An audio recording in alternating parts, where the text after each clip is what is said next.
ਸਤਿ ਸ਼੍ਰੀ ਅਕਾਲ ਦੋਸਤੋ, ਮੈਂ ਗੁਰਪ੍ਰੀਤ ਸਿੰਘ ਨਿੱਜਰ ਹਾਜ਼ਰਾਂ ਲੈ ਕੇ ਅੱਜ ਦਾ ਸ਼ਨੀਵਾਰ ਦਾ ਪ੍ਰੋਗਰਾਮ ਵੀਕਐਂਡ ਇਨਫੋਟੇਨਮੈਂਟ ਹਰ ਸ਼ਨੀਵਾਰ ਸ਼ਾਮੀ 4 ਵਜੇ ਤੋਂ 6 ਵਜੇ ਤੱਕ ਤੁਹਾਡੇ ਨਾਲ ਸਾਂਝ ਪਾਈਦੀ ਹੈ। ਸੋ ਅੱਜ ਦਾ ਇਹ ਪ੍ਰੋਗਰਾਮ ਆਪਣਾ 6 ਵਜੇ ਤੱਕ ਚੱਲੇਗਾ। ਅੱਜ ਦਾ ਵਿਸ਼ਾ ਰਹੇਗਾ ਡੋਨੇਸ਼ਨ, ਦਾਨ। NRIs ਵੱਲੋਂ ਜਿਹੜੀ ਡੋਨੇਸ਼ਨਸ ਕੀਤੀ ਜਾਂਦੀ ਹੈ ਉਹਦੇ ਰਿਗਾਰਡਿੰਗ ਆਪਾਂ ਗੱਲਬਾਤ ਕਰਾਂਗੇ, ਆਪਸ ਵਿੱਚ ਡਿਸਕਸ਼ਨ ਕਰਾਂਗੇ। ਇਸ ਸੰਬੰਧ ਤੁਸੀਂ ਪ੍ਰੋਗਰਾਮ ਸ਼ਾਮਲ ਹੋ ਸਕਦੇ ਹੋ। ਫੋਨ ਨੰਬਰ 5594781300 559 478 1300 ਜਾਂ ਫਿਰ 5594122740 559 412 2740 ਇਹਨਾਂ ਸਟੂਡੀਓ ਨੰਬਰ 'ਤੇ ਫੋਨ ਕਰਕੇ ਤੁਸੀਂ ਆਪਣੇ ਵਿਚਾਰ ਦੱਸ ਸਕਦੇ ਹੋ, ਸਾਂਝ ਪਾ ਸਕਦੇ ਹੋ।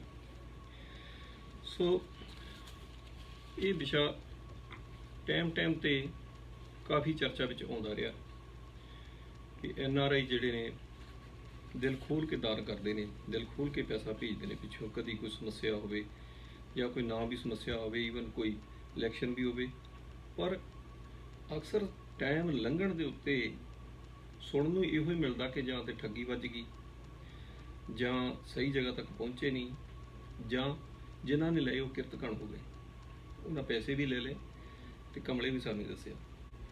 NRI ਨੇ ਖੁੱਲ੍ਹੇ ਦਿਲ ਨਾਲ ਡਾਲਰ ਭੇਜੇ ਤੇ ਪਰ ਕਦੇ ਮੰਗਿਆ ਕੁਛ ਨਹੀਂ। ਜੇ ਪੈਸੇ ਭੇਜੇ ਆ ਤੇ ਦੇ ਦਿੱਤੇ, ਠੀਕ ਹੈ। ਜਿਨ੍ਹਾਂ ਨੂੰ ਭੇਜੇ ਉਹਨਾਂ ਤੇ ਛੱਡ ਦੇ ਕਿ ਤੁਸੀਂ ਸਹੀ ਬੰਦਿਆਂ ਤੇ ਪਹੁੰਚਾ।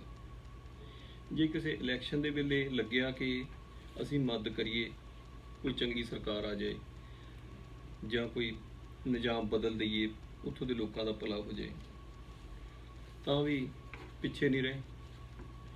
ਪਰ ਉਹਦੇ ਬੱਟੇ ਜਿਹੜੇ ਡਾਲਰਾਂ ਦੇ ਗੱਫੇ ਗਏ ਆ, ਉਹਦੇ ਬੱਟੇ ਕੀ ਕਿਹੋ ਜਿਹੇ ਮਤਲਬ ਮਿਲਦੇ ਆ, ਜਿਹੜੇ ਸਲੋਗਨ ਲੱਗਦੇ ਨਾਲ ਕਿ ਕਮਲੇ NRI, ਕੋਈ ਦਿਹਾੜੀਦਾਰ ਕਹੀ ਜਾਂਦਾ, NRI ਦਾ ਫੁੱਲ ਫਾਰਮ ਹੀ ਬਦਲ ਦਿੱਤੀ, ਕੋਈ ਨੌਨ ਰਿਲਾਇਬਲ ਇੰਡੀਅਨ ਕਹਿੰਦਾ ਜੀ, ਨੌਨ ਰੀਜ਼ਨੇਬਲ ਇੰਡੀਅਨ। ਮਤਲਬ ਹਰ ਵਿਸ਼ੇਸ਼ਣ ਜੋ ਮਜ਼ਾਕੀਆ ਨਾਲ ਜੋੜਿਆ। ਹੁਣ ਜੇ ਆਪਾਂ ਡਾਟਿਆਂ ਨੂੰ ਦੇਖੀਏ, ਇਕੱਲੇ ਪੰਜਾਬੀ NRI ਹਰ ਮਹੀਨੇ 900 ਤੋਂ 1000 ਕਰੋੜ ਰੁਪਈਆ ਪਿੱਛੇ ਪੰਜਾਬ ਨੂੰ ਭੇਜਦੇ ਆ। ਮਤਲਬ ਇਹ ਇਕੱਲਾ ਦਾਨ ਨਹੀਂ, ਟੋਟਲ ਪੈਸਾ ਜਿਹੜਾ। ਔਰ ਜਿੰਨੀਆਂ ਸਟੇਟਾਂ ਆ, ਮੇਰੇ ਹਿਸਾਬ ਨਾਲ ਗੁਜਰਾਤ ਤੋਂ ਬਾਅਦ ਪੰਜਾਬ ਹੀ ਜੋ ਸਭ ਤੋਂ ਵੱਧ ਭੇਜਦਾ। ਤੁਸੀਂ ਨੋਟ ਕੀਤਾ ਹੋਊਗਾ ਪਿਛਲੇ ਕਾਫੀ ਸਮੇਂ ਤੋਂ ਜਿੱਦਾਂ NRI ਦਾ ਨਾ ਕੋਈ ਮਨ ਟੁੱਟਿਆ, ਮਨ ਬੁਝਿਆ। ਉੱਧਰੋਂ ਜਿਹੋ ਜਿਹੀਆਂ ਗੱਲਾਂ ਸੁਣਨ ਨੂੰ ਮਿਲੀਆਂ, ਜਿਹੋ ਜਿਹੇ ਹਾਲਾਤ ਮੂਹਰੇ ਉਹਨਾਂ ਨੂੰ ਫੇਸ ਕਰਨੇ ਪਏ।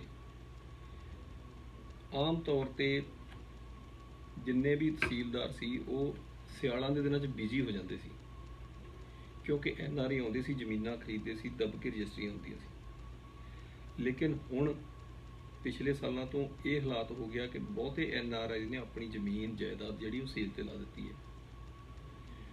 ਉਹਦੇ ਪਿੱਛੇ ਕਾਰਨ ਕੀ ਹੈ ਕਿ ਇੱਕ ਤੇ ਇਹ ਨਵਾਂ ਚੱਲ ਪਿਆ ਕਿ ਜੇ ਕੋਈ NRI ਦੀ ਜ਼ਮੀਨ ਹੈ ਤੇ ਦਬ ਲਓ, ਪਤਾ ਕੌਣ ਇੱਥੋਂ ਜਾ ਕੇ ਕੇਸ ਲੜੂ, ਕਿਹੜਾ ਕਰੂ, ਅਖੀਰ ਫਿਰ ਅੱਧੇ ਪੌਣੇ ਮੁੱਲ ਤੇ ਛੱਡਿਆਊਗਾ।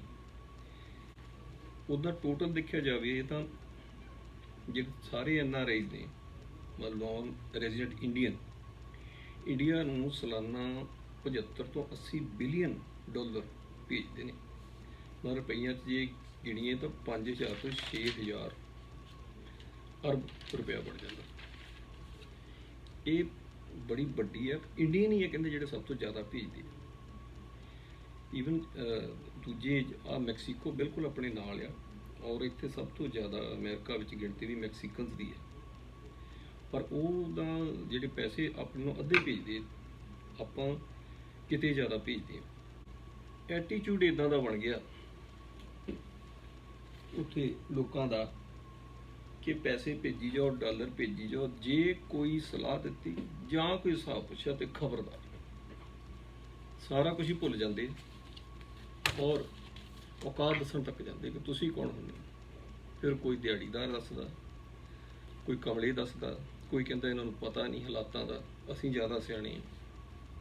ਸੋ ਦੋਸਤੋ, ਸਾਰੀ ਗੱਲ ਵਿੱਚੋਂ ਇਦਾਂ ਨਹੀਂ ਲੱਗਦਾ ਕਿ ਅਸੀਂ ਚਲੋ ਦਿਹਾੜੀਦਾਰ ਹੀ ਸਹੀ, ਹੱਡ ਭੰਨਵੀਂ ਮਿਹਨਤ ਕਰਦੇ ਹਾਂ, ਉਹਦੇ ਵਿੱਚੋਂ ਵੀ ਪੈਸੇ ਬਚਾ ਕੇ ਫਿਰ ਉਹ ਮਦਦ ਕਰਦੇ ਹਾਂ, ਲੋੜਵੰਦ ਨੂੰ ਦਿੰਦੇ ਹਾਂ।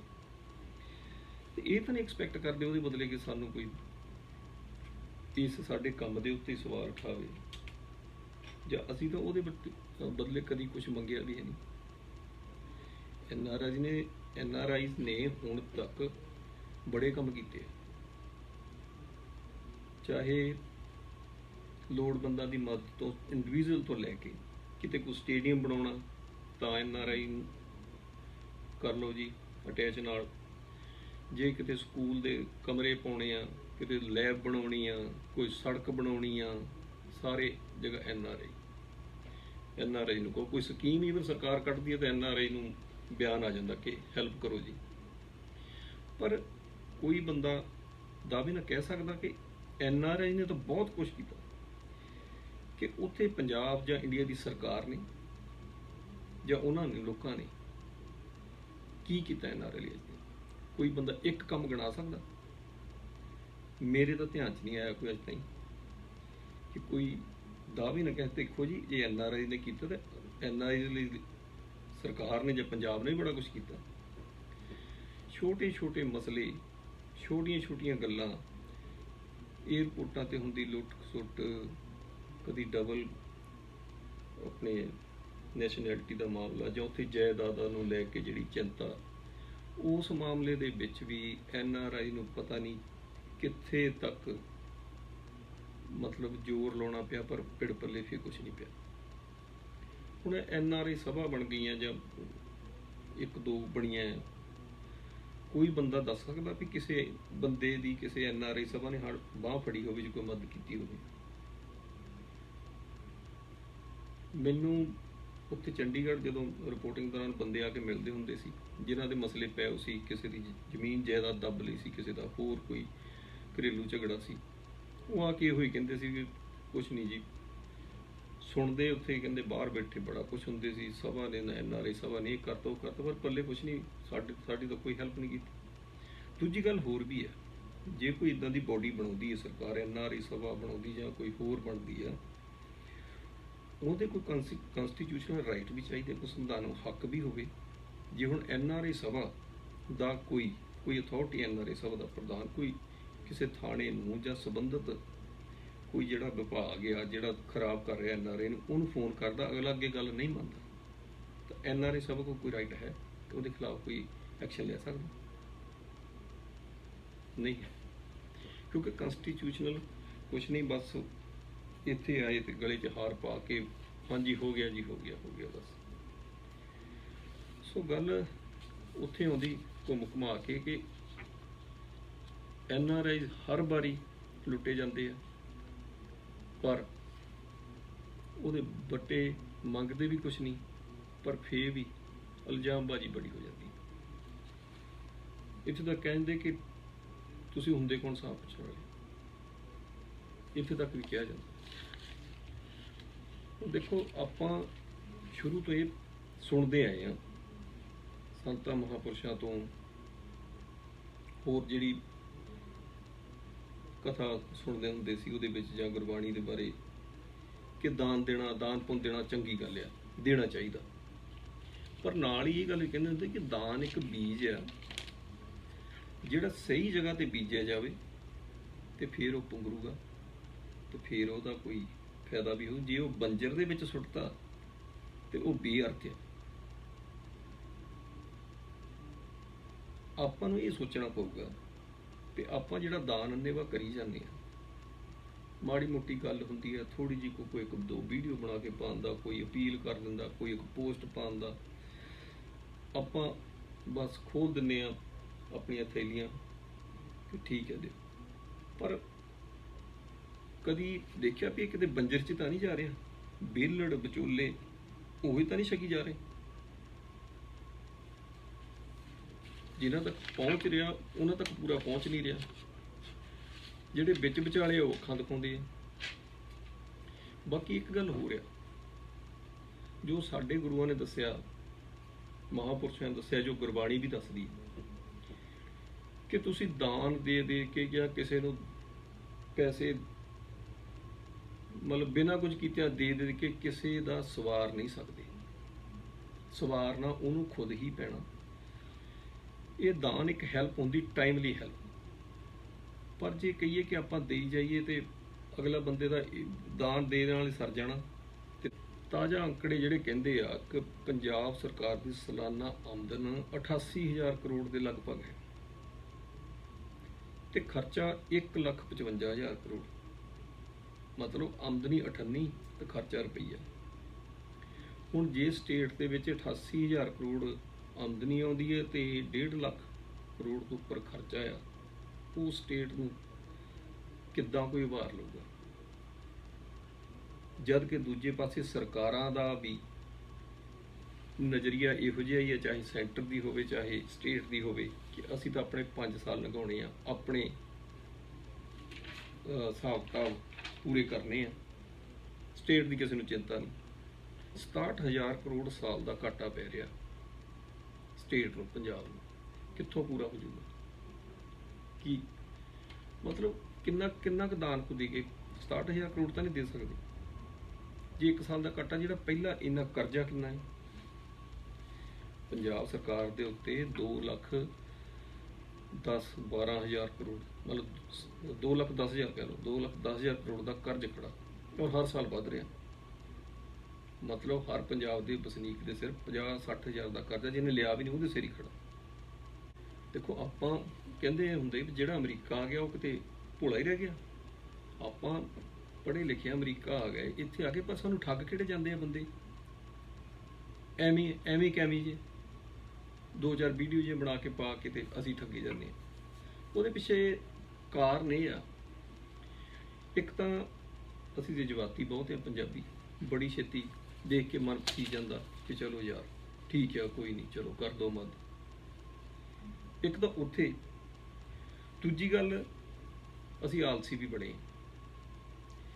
ਜੇ ਕੋਈ ਇਹੋ ਜਿਹੀ ਗੱਲ ਸਾਹਮਣੇ ਆਈ, ਕੋਈ ਪਤਾ ਨਹੀਂ ਕਰਨਾ ਕੌਣ ਬੰਦਾ ਆ, ਕੀ ਆ ਉਹਦਾ ਪਿਛੋਕੜ, ਜਿਹੜੀ ਵੀਡੀਓ ਬਣਾਈ ਹੈ ਸਹੀ ਆ ਕਿ ਪ੍ਰੋਜੈਕਟਡ ਹੀ ਆ, ਕੀ ਆ, ਬਸ ਠੀਕ ਆ ਚਲੋ ਬਸ ਭੇਜ ਤਾ, ਉਹਦੇ ਛੱਡ ਦੇਣਾ, ਚੰਗਾ ਵੀ ਕਰਦੇ ਤੁਸੀਂ। ਇਹ ਨਹੀਂ ਕਿ ਆਪ ਆਪਣੇ ਹੱਥੀਂ ਆਪਾਂ ਕਰ ਦਈਏ।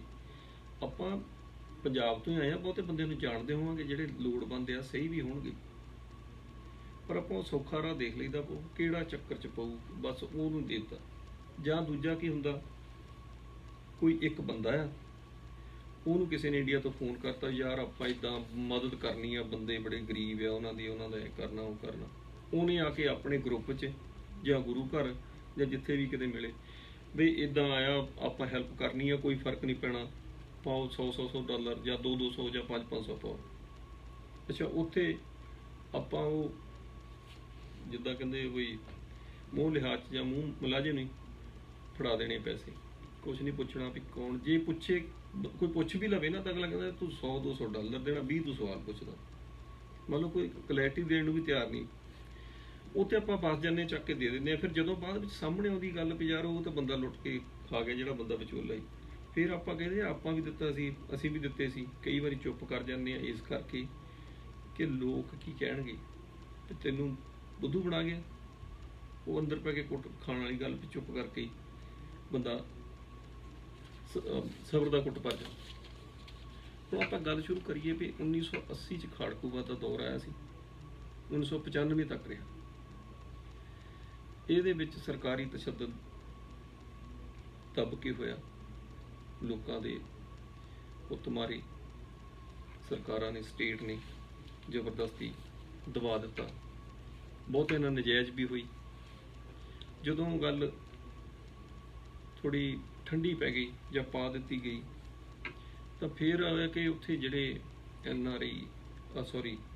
ਖਾੜਕੂ ਸੀਗੇ, ਉਹਨਾਂ ਦੇ ਪਰਿਵਾਰ, ਕਈ ਕਿ ਕਮਾਉਣ ਵਾਲਾ ਜਿਹੜਾ ਜੀ ਮਰ ਗਿਆ, ਕਈ ਮਾਂ-ਬਾਪ ਦੋਨੇ ਮਰ ਗਏ, ਬੱਚੇ ਅਨਾਥ ਹੋ ਗਏ, ਉਹਨਾਂ ਦੀ ਮਦਦ ਕਰਨੀ ਆ, ਉਹਨਾਂ ਲਈ ਪੈਸੇ ਭੇਜੋ।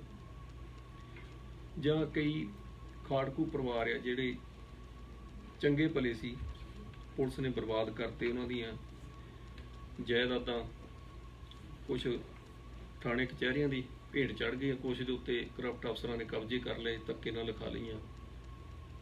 ਮਤਲਬ ਮੈਂ ਉੱਥੇ ਇਹੋ ਜਿਹੇ ਖਾੜਕੂ ਜਿਨ੍ਹਾਂ ਦਾ 5-5 7-7 ਲੱਖ ਸਿਰ ਤੇ ਇਨਾਮ ਸੀ, ਜਿਨ੍ਹਾਂ ਦਾ ਉਹ ਦੇਖੇ ਜੀ, ਉਹਨਾਂ ਦੇ ਪਰਿਵਾਰ ਦਿਹਾੜੀਆਂ ਕਰਨ ਨੂੰ ਮਜਬੂਰ। ਮੈਂ ਇਹਦੇ ਉੱਤੇ ਅਜੀਤ ਵਿੱਚ ਸੀਰੀਜ਼ ਵੀ ਲਿਖੀ ਸੀ, ਕੰਟੀਨਿਊ 5 ਦਿਨ ਛਪੀ ਸੀ, ਕਿ ਕਿੱਦਾਂ ਜਿਹੜੇ ਮਤਲਬ ਕਿਸੇ ਵੇਲੇ ਨਾਂ ਸੀ ਖਾੜਕੂਆਂ ਦਾ, ਤੇ ਅੱਜ ਉਹਨਾਂ ਦੇ ਪਰਿਵਾਰ ਕਿਸ ਹਾਲਤ ਵਿੱਚ ਹੈ। ਲੇਕਿਨ ਜੇ ਉਹਨਾਂ ਨੂੰ ਪੁੱਛੋ ਕਦੀ ਕਿ ਤੁਹਾਡੀ ਕਿਸੇ ਨੇ ਮਦਦ ਨਹੀਂ ਕੀਤੀ, ਉਹਨਾਂ ਦਾ ਇੱਕੋ ਹੀ ਜਵਾਬ ਹੁੰਦਾ ਕਿ ਨਾ ਜੀ, ਸਾਨੂੰ ਤਾਂ ਕਿਸੇ ਨੇ ਇੱਕ ਪੈਸਾ ਨਹੀਂ ਦਿੱਤਾ, ਨਾ ਕੋਈ ਸ਼੍ਰੋਮਣੀ ਕਮੇਟੀ ਸਾਡੀ ਹੈਲਪ ਲਈ ਆਈ, ਨਾ ਕੋਈ ਹੋਰ ਸੰਸਥਾ ਆਈ, ਤੇ ਜੇ ਕਈ NRI ਨੇ ਨਾ ਕਹਿੰਦੇ ਸਾਨੂੰ ਤਾਂ ਕੁਝ ਨਹੀਂ ਮਿਲਿਆ। ਮਤਲਬ ਉਹ ਵੀ ਵਿੱਚ ਵਿਚੋਲੇ ਸ਼ਖਸ ਕਾ ਗਏ, ਜਾਂ ਕੁਛ ਕੁ ਲੋਕਾਂ ਤੱਕ ਪਹੁੰਚਿਆ, ਜਿਹੜੇ ਅਸਲ ਹੱਕਦਾਰ ਬਹੁਤੇ ਸੀ ਉਹ ਰਹਿ ਗਏ ਉੱਦਾਂ ਹੀ। ਉਹ ਵਿਚਾਰੇ ਅੱਜ ਵੀ ਰੁਲਦੇ ਫਿਰਦੇ, ਦਿਹਾੜੀਆਂ ਕਰ ਲਈ ਮਜਬੂਰ। ਮੈਂ ਤੁਹਾਨੂੰ ਛੋਟਾ ਜਿਹਾ ਕਿੱਸਾ ਦੱਸਦਾ ਕਿ ਜਦੋਂ ਚੰਡੀਗੜ੍ਹ ਸੀ ਤਾਂ ਮੈਨੂੰ ਕੰਟੈਕਟ ਕੀਤਾ ਇੱਕ BBC ਦੀ ਰਿਪੋਰਟਰ ਨੇ। ਉਹ ਕਹਿੰਦੀ ਕਿ ਜਿਹੜੇ ਪੰਜਾਬ ਵਿੱਚ ਖਾੜਕੂਵਾਦ ਦੌਰਾਨ ਸਰਕਾਰੀ ਤਸ਼ੱਦਦ ਦੇ ਵਿੱਚ ਪਰਿਵਾਰ ਤਬਾਹ ਹੋਏ ਆ, ਮੈਂ ਉਹਨਾਂ ਬਾਰੇ ਇੱਕ ਡਾਕੂਮੈਂਟਰੀ ਬਣਾਉਣੀ ਹੈ। ਤੇ ਤੁਸੀਂ ਜਿੱਦਾਂ ਅਜੀਤ ਅਖਬਾਰ ਦਾ ਪਿੰਡਾਂ ਦੇ ਵਿੱਚ ਜ਼ਿਆਦਾ ਹੈਗਾ, ਹੋਲਡ ਸਰਕੂਲੇਸ਼ਨ ਵੀ ਉੱਥੇ ਜ਼ਿਆਦਾ ਹੈ, ਤੇ ਤੁਸੀਂ ਇੱਕ ਤੇ ਕ੍ਰਾਈਮ ਕਵਰ ਕਰਦੇ ਹੋ, ਇੱਕ ਪਿੰਡਾਂ ਨਾਲ ਵਾਸਤਾ ਹੈ, ਤੇ ਤੁਸੀਂ ਮੈਨੂੰ ਉਹ ਪਰਿਵਾਰ ਮਿਲਾ ਸਕਦੇ ਹੋ ਜਿਨ੍ਹਾਂ ਦੇ ਨਾਲ ਇਹ ਧੱਕਾ ਹੋਇਆ, ਉਹਦੇ ਬਾਰੇ ਮੈਂ ਰਿਪੋਰਟ ਤਿਆਰ ਕਰਨੀ ਹੈ। ਤੇ ਮੈਂ ਕਿਹਾ ਠੀਕ ਹੈ। ਮੈਂ ਉਹਨੂੰ ਦੱਸਿਆ ਕਿ ਠੀਕ ਹੈ, ਮੈਂ ਰਹਿੰਦਾ ਚੰਡੀਗੜ੍ਹ ਆ, ਤੇ ਪਿੱਛੋਂ ਮੇਰਾ ਜ਼ਿਲ੍ਹਾ ਜਲੰਧਰ ਜ਼ਿਲ੍ਹਾ, ਉੱਥੇ ਦੇ ਪਰਿਵਾਰਾਂ ਨੂੰ ਮੈਂ ਮਿਲਾ ਦਿੰਦਾ ਜਿਹਨਾਂ ਮੈਂ ਜਾਣਦਾ। ਕੁਛ ਹੋਰ ਆਪਾਂ ਪਤਾ ਕਰਕੇ ਤੇ ਜਿੱਥੋਂ ਵੀ ਇਨਫੋਰਮੇਸ਼ਨ ਲਈ, ਚਾਹੇ ਪੁਲਿਸ ਤੋਂ ਕਿਤੋਂ ਲੈ ਕਰ ਦੇਂਗੇ। ਪਰ ਉਹਨਾਂ ਦਾ ਕਹਿਣਾ ਸੀ, ਕਹਿੰਦੇ ਨਹੀਂ, ਜ਼ਿਆਦਾ ਇਫੈਕਟ ਹੋਇਆ ਬਾਰਡਰ ਏਰੀਆ, ਤਰਨਤਾਰਨ, ਗੁਰਦਾਸਪੁਰ, ਜਾਂ ਦੂਜਾ ਉੱਧਰ ਫਿਰੋਜ਼ਪੁਰ, ਫਰੀਦਕੋਟ ਦਾ ਬਾਰਡਰ ਦੇ ਨਾਲ ਲੱਗਦਾ ਫਿਰੋਜ਼ਪੁਰ ਦਾ ਏਰੀਆ, ਤਰਨਤਾਰਨ, ਅੰਮ੍ਰਿਤਸਰ, ਗੁਰਦਾਸਪੁਰ। ਇਹ ਇੱਥੇ ਦੇ ਕਹਿੰਦੇ ਜਿਹੜੇ ਪਰਿਵਾਰ, ਅਸੀਂ ਉਹਨਾਂ ਪਰਿਵਾਰਾਂ ਨੂੰ ਮਿਲ ਕੇ ਉਹਨਾਂ ਦੀ ਬਣਾਉਣੀ ਚਾਹੁੰਦੇ ਹਾਂ। ਚਲੋ ਮੈਂ ਗੱਲ ਕੀਤੀ ਆਪਣੇ ਸੋਰਸਿਸ ਨਾਲ। ਮੈਨੂੰ ਕਿਸੇ ਨੇ ਦੱਸਿਆ ਇੱਕ ਫੈਡਰੇਸ਼ਨ ਦੇ ਲੀਡਰ ਦਾ, ਕਿ ਉਹ ਜਿਹੜਾ ਫੈਡਰੇਸ਼ਨ ਦਾ ਲੀਡਰ ਆ ਉਹ ਇਨ ਟੱਚ ਵਿੱਚ ਹੈ ਉਹਨਾਂ ਸਾਰੇ ਪਰਿਵਾਰਾਂ ਦੇ। ਤੁਸੀਂ ਉਹਦੇ ਨਾਲ ਕੰਟੈਕਟ ਕਰ ਦਿਓ, ਉਹਦੇ ਕੋਲ ਸਾਰਿਆਂ ਦੇ ਤੁਹਾਨੂੰ ਮਿਲ ਜਾਣਗੇ ਨੰਬਰ ਵਗੈਰਾ, ਤੇ ਉਹ ਮਿਲਾ ਦੂਗਾ ਪਰਿਵਾਰਾਂ ਨੂੰ। ਮੈਂ ਉਹਦੇ ਨਾਲ ਗੱਲ ਕੀਤੀ, ਫੈਡਰੇਸ਼ਨ ਦਾ ਜਿਹੜਾ ਫੈਡਰੇਸ਼ਨ ਦਾ ਪ੍ਰਧਾਨ ਜਾਂ ਕੁਛ ਰਿਹਾ ਸੀ, ਲੀਡਰ ਰਿਹਾ ਸੀ। ਉਹ ਬੰਦੇ ਦੀ ਮੈਂ ਗੱਲ ਸੁਣ ਕੇ ਹੈਰਾਨ ਰਹਿ ਗਿਆ। ਉਹ ਮੈਨੂੰ ਇੱਕ ਗੱਲ ਕਰਨ ਤੋਂ ਬਾਅਦ ਦੂਜਾ ਸਵਾਲ ਇਹ ਕਹਿੰਦਾ ਪੈਸੇ ਕਿੰਨੇ ਮਿਲਣਗੇ। ਮੈਂ ਹੈਰਾਨ ਰਹਿ ਗਿਆ। ਮੈਂ ਕਿਹਾ ਪੈਸੇ, ਇਹ ਤਾਂ ਡਾਕੂਮੈਂਟਰੀ ਬਣ ਰਹੀ ਆ ਸਾਡੇ ਬਾਰੇ, BBC ਵਾਲੇ ਬਣਾ ਰਹੇ ਆ ਕਿ ਸਾਡੇ ਨਾਲ ਤਸ਼ੱਦਦ ਹੋਇਆ, ਸਾਡੇ ਨਾਲ ਧੱਕਾ ਹੋਇਆ, ਪਰਿਵਾਰਾਂ ਨੂੰ ਸਾਹਮਣੇ ਲਿਆ ਕੇ ਆਪਾਂ ਦੱਸਣਾ ਆ, ਤੇ ਇਹਦੇ ਵਿੱਚ ਪੈਸਿਆਂ ਦੀ ਗੱਲ ਕਿੱਥੋਂ ਆ ਗਈ। ਕਹਿੰਦਾ ਨਹੀਂ ਜੀ, ਪਹਿਲਾਂ ਪੈਸਿਆਂ ਦੀ ਗੱਲ ਕਲੀਅਰ ਕਰ ਲਓ, ਫਿਰ ਆਪਾਂ ਕੋਈ ਗਾਹਾਂ ਗੱਲ ਕਰਾਂਗੇ। ਮੈਨੂੰ ਬੜਾ ਅਟਪਟਾ ਜਿਹਾ ਲੱਗਾ। ਚਲੋ ਮੈਂ ਹੁਣ ਉਹਨੂੰ ਸਿੱਧਾ ਤਾਂ ਨਹੀਂ ਕਹਿ ਸਕਿਆ ਬੀਬੀ ਨੂੰ, ਪਰ ਉਹਨੂੰ ਮੈਂ ਕਿਹਾ ਵੀ ਉਹ ਖੁਦ ਗੱਲ ਕਰਨੀ ਚਾਹੁੰਦੇ ਆ। ਉਹ ਚੰਡੀਗੜ੍ਹ ਆਇਆ, ਜਦੋਂ ਮਿਲਾਇਆ ਉਹ BBC ਦੀ ਰਿਪੋਰਟਰ ਨੂੰ, ਤੇ ਉਹ ਬੰਦੇ ਨੇ ਸਿੱਧਾ ਹੀ ਕਹਿ ਦਿੱਤਾ, ਕਹਿੰਦਾ ਜੀ ਪਹਿਲਾਂ ਪੈਸਿਆਂ ਦੀ ਗੱਲ ਕਲੀਅਰ ਕਰ ਲਓ। ਫਿਰ ਉਹ ਹਾਲਾਂਕਿ ਉਹਨੇ ਕਿਹਾ, ਕਹਿੰਦੀ ਸਾਡੇ ਕੋਲ ਐਨਫ ਵੱਡਾ ਪ੍ਰੋਜੈਕਟ ਹੈਗਾ ਆ, ਨੋ ਡਾਊਟ, ਪਰ ਸਾਨੂੰ ਜੈਨੂਅਨ ਬੰਦੇ ਜਿਹੜੇ ਮਿਲਾ ਦਿਓ, ਤੇ ਉਹ 'ਚ ਅਸੀਂ ਕੋਈ ਨਹੀਂ, ਉਹਦੇ 'ਚ ਅਸੀਂ ਜਿਹੜਾ ਕੰਪਨਸੇਟ ਕਰਾਂਗੇ। ਉਹ ਬਾਅਦ ਵਿੱਚ ਆ ਕੇ ਉਹ ਬੰਦਾ ਮੈਨੂੰ ਕਹਿੰਦਾ, ਬਾਹਰ ਨਿਕਲ ਕੇ, ਉਹ ਲੀਡਰ ਕਹਿੰਦਾ ਜੀ ਜੇ ਪੈਸੇ ਨਹੀਂ ਤਾਂ ਫਿਰ ਗੱਲ ਨਹੀਂ ਸਿਰੇ ਚੜ੍ਹਨੀ। ਕਮਾਲ ਆ, ਕਿ ਤੂੰ ਇੰਨੀ ਕੋਰਾ ਕਿਉਂ ਗਿਆ।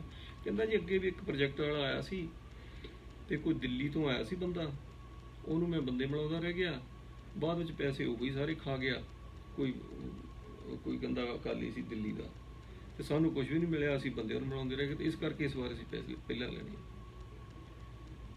ਤੇ ਉਸ ਤੋਂ ਬਾਅਦ ਉਹਦਾ ਐਡਾ ਬੈਡ ਇੰਪ੍ਰੈਸ਼ਨ ਪਿਆ ਉਸ BBC ਦੀ ਰਿਪੋਰਟਰ ਤੇ, ਉਹਨੇ ਪ੍ਰੋਜੈਕਟ ਹੀ ਡਰੋਪ ਕਰਤਾ। ਕਹਿੰਦੀ ਵੀ ਮੈਂ ਤੁਹਾਡੇ ਚੈਨਲ ਥਰੂ ਨਹੀਂ ਕਰਨਾ, ਮੈਂ ਦੇਖਦੀ ਹਾਂ ਬਾਅਦ ਵਿੱਚ, ਅਜੇ ਮੈਨੂੰ ਪੋਸਟਪੋਨ ਕਰ ਰਹੀ ਹਾਂ।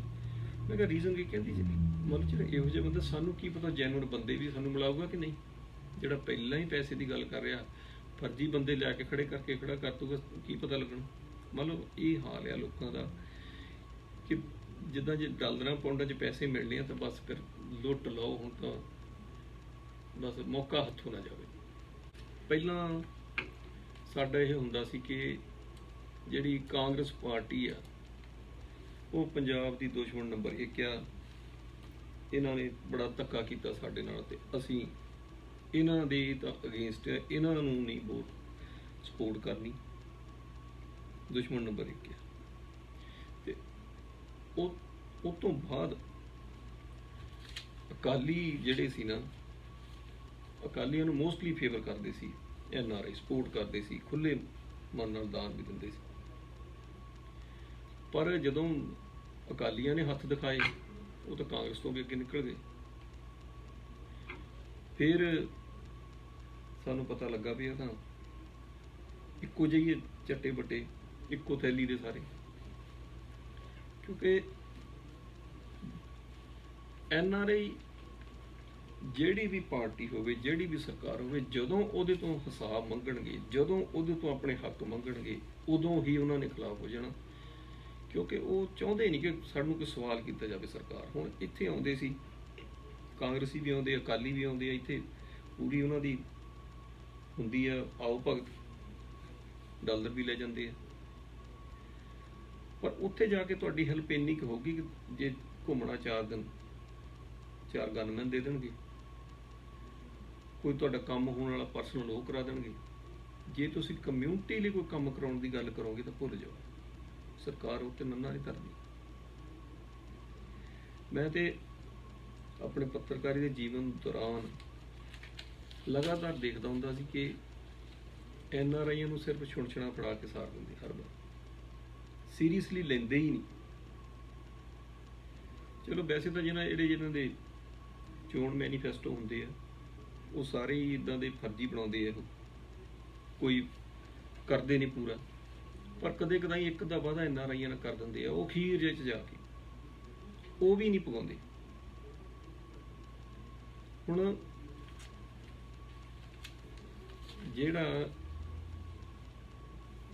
ਕਿਸੇ ਟਾਈਮ ਕਾਂਗਰਸ ਕਹਿੰਦੀ ਸੀ ਕਿ ਇਹ ਜਿਹੜੇ NRI ਹੈ ਤੇ ਦੇਸ਼ ਵਿਰੋਧੀ ਨੇ, ਦੇਸ਼ ਧਰੋਹੀ ਨੇ, ਇਹ ਸਪੋਰਟ ਕਰਦੇ ਨੇ ਐਂਟੀ ਇੰਡੀਅਨ ਜਿਹੜੇ ਐਲੀਮੈਂਟਸ ਨੇ, ਐਂਟੀ ਨੈਸ਼ਨਲ ਇੰਡੀਆ ਦੇ ਜਿਹੜੇ, ਉਹਨਾਂ ਨੂੰ ਸਪੋਰਟ ਕਰਦੇ ਨੇ।